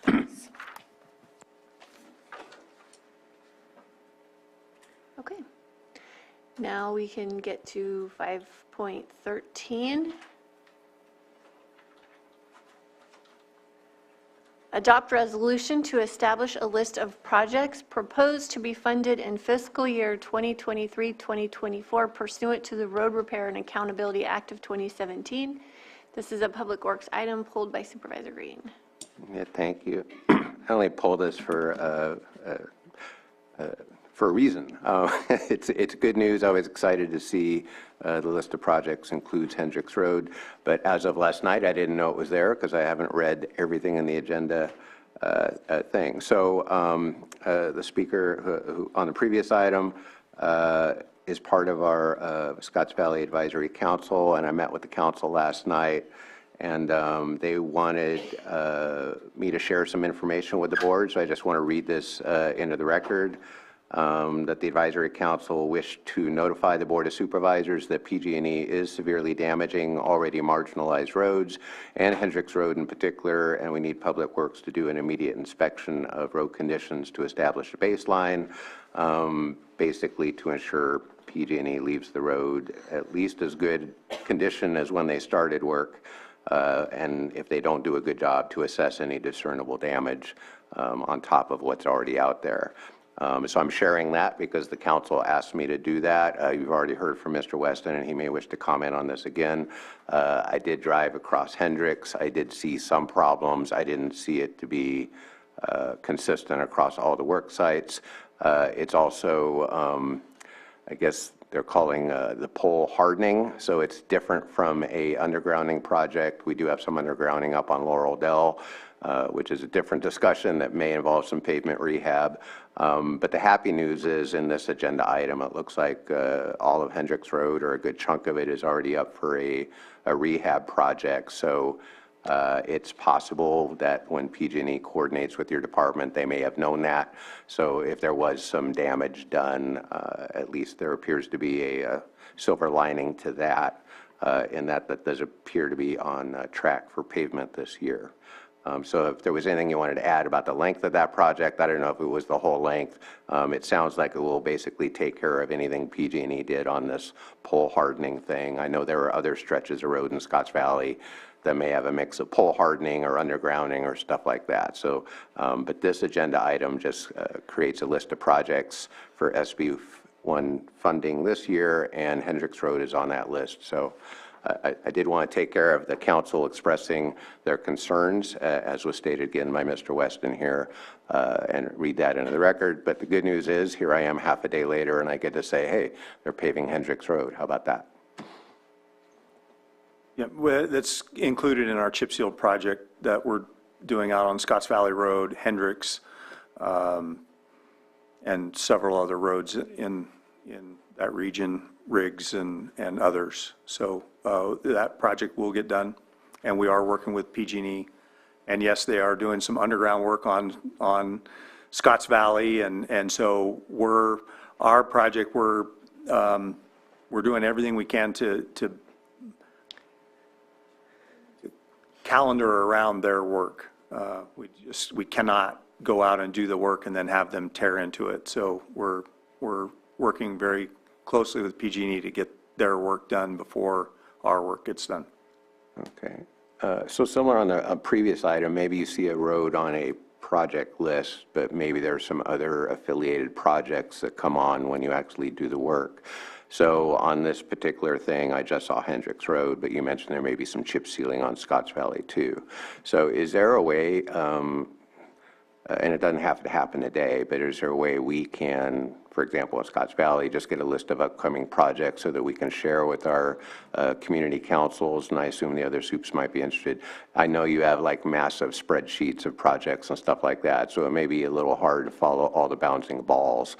But clearly, before they passed this little request last night, if I had known in advance that, and if they had known in advance that Hendricks Road was on the list to be paved this year, and if we had some additional information about other parts of the valley, then, you know, we can kill two birds with one stone. You can appear to be proactive with the community, and we can communicate those things in advance of the work getting done. So I know PG&E is doing some outreach on the undergrounding.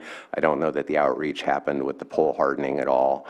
And it's hard for you to follow the bouncing balls too, but maybe in the future, if we can maybe distill down just a little, here's what's happening in Scotts Valley this year, so it isn't a mystery to them or to me. So. Yep. And then I think that's the only comments. I guess we'll go to public comment, and then it looks like there's a resolution to offer. Yeah, that's why we've got the plan now, so we know. And we continue to meet with PG&E several times a year. They sort of let us know what they're doing. But now we have the plan, they have to work within our projections. We're meeting with them almost about every other week. Yeah. Okay, any public comment on this issue? Okay. Then we'll bring it back to the board for action. For the resolution? Resolution's been offered. Simon? Yes. Supervisor Crandall? Aye. Supervisor Green? Aye. And Supervisor Pyska? Yes. Thank you. Thank you, Scott. And we have item 7.2, consideration of appointment to the North Coast Opportunities Governing Board. Appointing Jeff Lucas to fill the space of governing, of a appointment. So just hoping you can explain this. So Madam Chair, the recommended action is to appoint Jeff Lucas to serve on the North Coast Opportunities Governing Board for a 2-year term. This isn't a board-appointed committee. It's actually its own governing board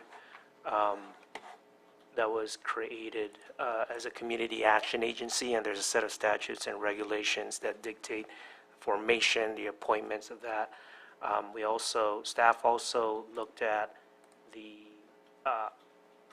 bylaws of that board, and bylaws are pretty specific as far as the appointing authority and the manner of appointment, which is done by the NCO governing board, and no other organization appoints it. So that is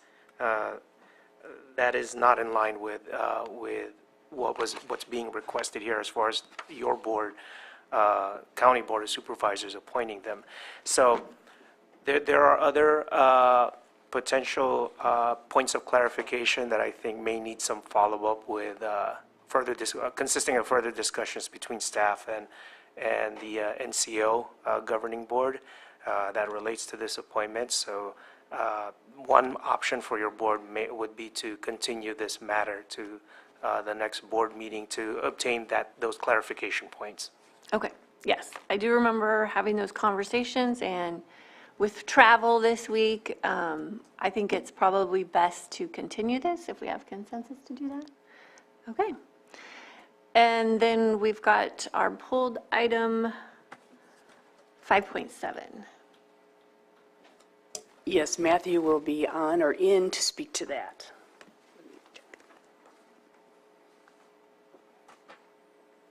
This is A, approved letter of endorsement for the 211 Ventura County to remain provider of our 211 services for Lake County and maintain continuous service, and authorize the chair to sign, and B, authorize the CAO or her designee to submit CPUC application documents for 211 service.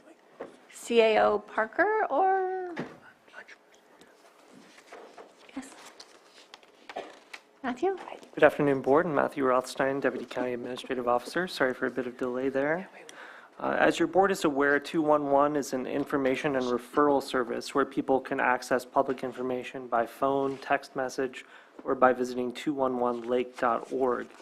In 2019, Lake was one of several previously unserved California counties that partnered with the CPUC and Interface Children and Family Services 211 Ventura County to implement disaster-only 211, funded by 2016's SB 1212. Since early 2020, 211 service has been continuously available in Lake County due to the COVID-19 emergency. Our next step to maintain 211 service is filing an application with the California Public Utilities Commission in collaboration with Ventura County, which staff is in the process of doing. Your board's support is needed in the form of a letter of endorsement. And late yesterday, our partners from 211 Ventura County requested some minor modifications to the letter posted with your board's agenda. And I believe Johanna is displaying those now, if you can show all markup. So there are just a couple of paragraphs that are added. The title of the letter is now endorsement of full 211 service for Lake County, and it also clarifies that the County of Lake will be serving as the lead agency with 211 Ventura County implementing the service. And that is typical. That's more or less what has been happening with our disaster-only implementation to this point. So it's just moving forward with a full service application. Staff recommends your board approve the letter of endorsement as amended and authorize the chair to sign. And further, we recommend your board authorize CAO Parker or her designee to submit all appropriate CPUC application documents in collaboration with 211 Ventura County. Okay, do we have questions from the board? Okay, questions from the public? There's no one in the chambers. I'll check the Zoom room. We do have a hand up. Betsy Kahn, you can unmute and you have 3 minutes.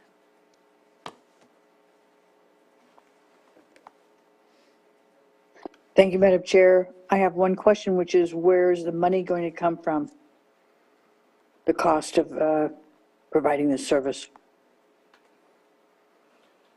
So, Ms. Khan, I can't speak to that specifically at this time. That will be allocated during the budget process, but I can tell you that I've been in communication with Stephen Carter, and that he's assured me that the funding is available.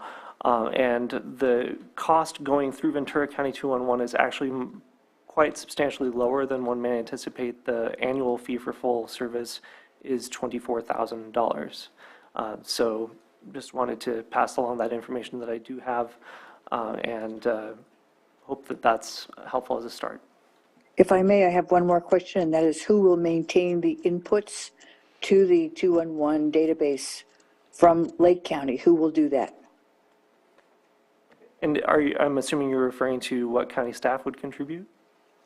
Someone has to make sure that the contents of the database are maintained and up to date. Yes. From Lake County. Someone here has to do that. Right. So the expectation is that there will be quarterly meetings that will take place with a number of management staff. In the past, when we did our last update, there were staff from the health services, behavioral health departments, social services department, and others. And it's not a tremendous time commitment, but what our partners with Ventura County 211 are advising is that it'll be important that there are folks that are kind of continually paying attention to what new programs emerge and kind of pass that information along to 211 on an ongoing basis as possible. And then Thank you we so have much. emergency information that comes up. We can act quickly to get those updates. Yes, exactly. And in an emergency situation, there's a little different process, and the county's Office of Emergency Services would still, as has been the case with our disaster only, make a decision whether or not 211 will be activated for that purpose and then provide information directly. Okay, thank you. Okay, then I will close public input and bring it back to the board for action.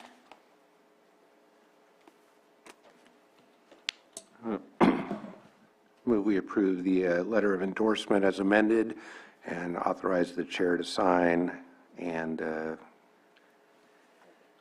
two for motion, and also authorize the CAO or her designee to submit appropriate CPUC application documents in collaboration with 211 Ventura County. Second. All in favor? Aye. Opposed? Motion passes, and we can do our 7.1 Supervisors Weekly Calendars, Travel and Reports. Who wants to start? I can go first. Okay. A debriefing vision tonight, debriefing of the visioning forum tonight. Tomorrow I got the Army Corps coming for a Middle Creek restoration tour. And then I'll be going to an event for Tribal Health to honor one is to honor all. Thursday, EPA meeting with my NACO leadership. Blue Ribbon Committee, I'm not sure. Is that a committee? Is that? Yeah. It's quarterly. Yeah, I mean, I can make it if we'll both be going, right? Either way. Yeah. So either way on that. Recreation, JPA, Clogba, Clear Lake Oaks, Glen Haven Business Association. Friday, NACO leadership course, and that's all I have. I thought I put more on here, but that's just what I have. So. Just to report out from last week, Russian River Water Forum took place last week, and the Lake Pillsbury Alliance was allowed a seat at the table after that meeting due to our letter, so that was good. More to come on that. And then my event this weekend in Lucerne, the Clash Against Trash, went really well. It was full at the 12:30 time frame, so a lot of folks from the town were able to bring enough garbage, and it was very successful, so really happy about that. That's all I have. Okay, down here. I was in Eureka last week to go to North Coast EMS. It was nice seeing people in person, and just as point of information, that agency will be assisting in some fashion. Del Norte County is desiring to put out an RFP for ambulance service in their county. They have a sole source provider right now. They want to take a look at some options. That's going to be a heavy lift for them, and it may be a heavy lift for the EMS agency a little bit. Scoping those things, ranking them, and just some of the tires we've been kicking here in Lake County suggests that that's going to be kind of a big undertaking for them, but they are doing it, so just point of information.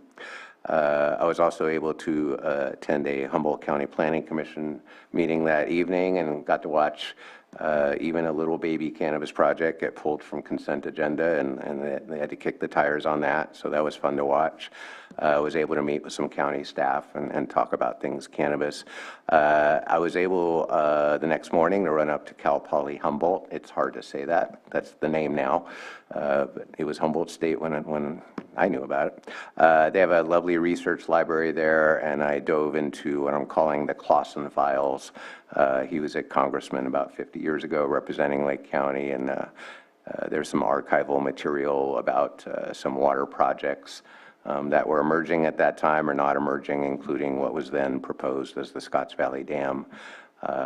So I got some scans. I haven't gone through them all, but I'll be sharing them with staff and anybody who's anybody I can share them with, just because it's fascinating.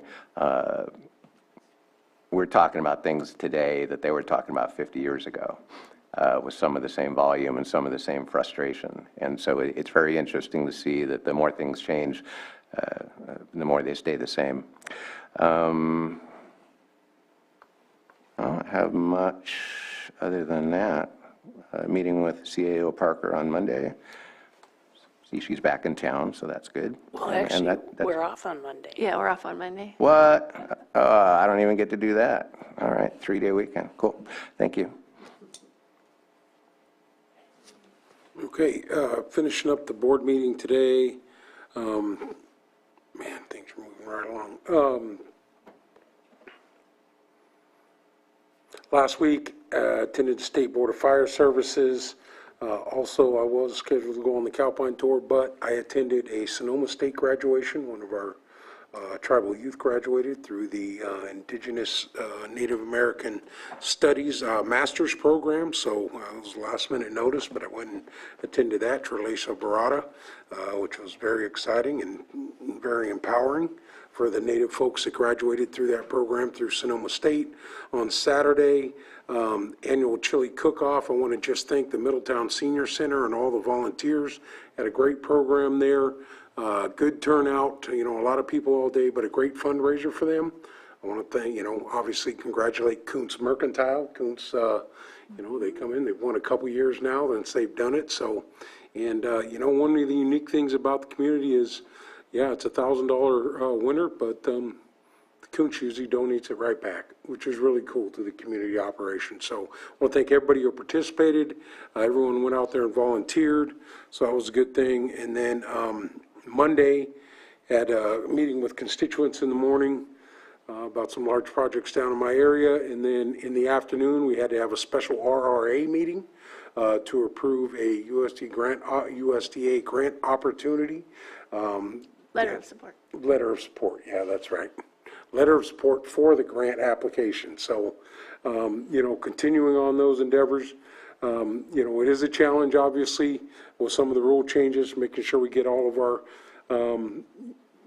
quorum met, but we're moving through that. Hopefully there will be a change at the state level, but that's something hopefully we can champion to at least have the conversation. On Saturday, I have the tree mortality. Wednesday, actually, I'll be in Sacramento attending an event for the only Native American Assembly member, James Ramos. I'm going to go to an event for him on Wednesday. And then Thursday, back here in the county.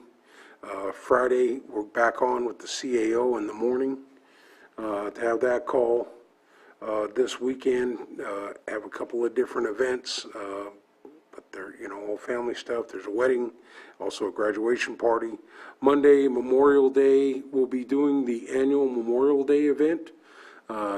We should be joining with former Supervisor Comstock, where we read all the names for the Middletown Cemetery, all of our fallen veterans that are buried there, and also for the Middletown Rancheria.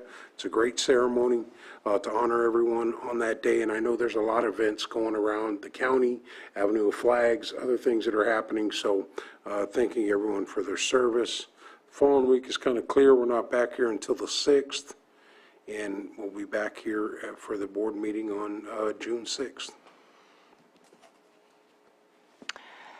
The Calpine tour was awesome. It was so great to have our staff out there learning and seeing and getting excited about what happens.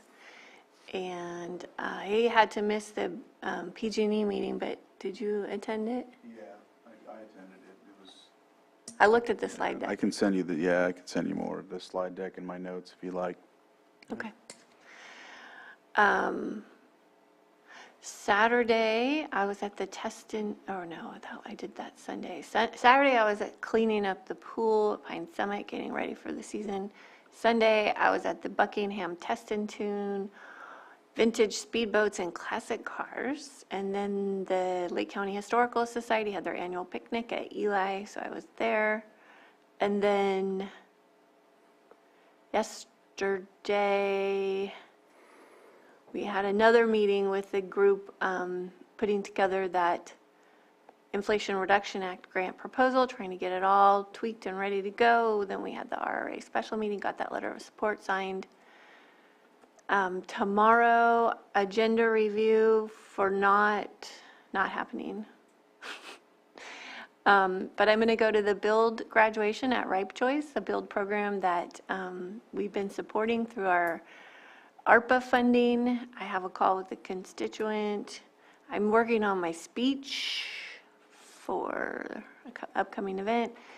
Thursday is super exciting. We are having our Cal OES home hardening on-site tour where we're going to be looking at the houses and working on the kind of fine-tuning the assessment tools. And then we have the Recreation JPA meeting in the afternoon, that's City of Clear Lake. And then California Women in Ag having their social at the Ripe Choice in the evening. Friday morning, benefit zone update, true mortality task force meeting. And the afternoon, our hazard tree discussion with staff. I have a retirement party at Cobb School, and then I'm going to be giving the commencement speech at Woodland College in the evening. Saturday and Sunday, I'm going to be out at Six Sigma because there's another race happening. Monday, Memorial Day. Tuesday, there is a small event at the Kelseyville Brewing Company for Mike Riley, who I dedicated a moment of silence to a few weeks ago. The 31st agenda review will be back on. We've got graduations that week, which is so exciting. June 1st is when the Pear Festival Farm to Fork Dinner tickets go on sale. That's a big day. Those tickets sell out almost immediately. We will have our leadership meeting with Supervisor Crandall and CAO and Director Portney Friday, last day of school. Graduations and all kinds of things happening that weekend. Then on the 5th, our meeting will come back, CAO Parker, and then back here on June 6th for our next meeting. Okay, so that completes. I'm sorry, I missed one. And Sure. Lower Lake Days is happening Sunday, the parade for Lower Lake Days. I know it went through everything, so I think myself and Supervisor Sabatier will be announcing, but Lower Lake Days, their street fair that they'll be going on that day, come down and enjoy it. So Lower Lake Days is kind of kicking it off, and then I think the Lakeport here too, right, has a memorial. Is that this weekend? Thought I saw something out at the coffee thing out here. Yeah, okay. Okay, so that does it for our open session items. We have we have another item that is open session 6.6 at 3:30 p.m., which we'll come back here for that. But we do have two closed session items that maybe we can get to before the 3:30 time.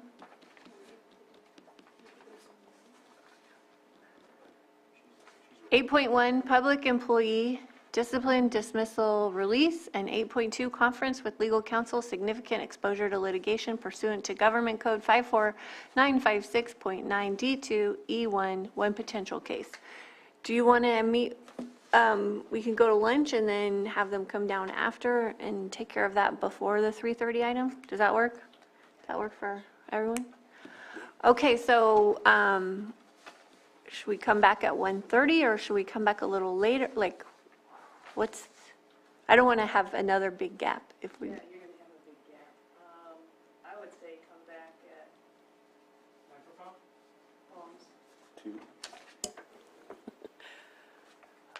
I would say 2 o'clock. Yeah. Okay, we will come back here at 2 p.m. Thank you so much.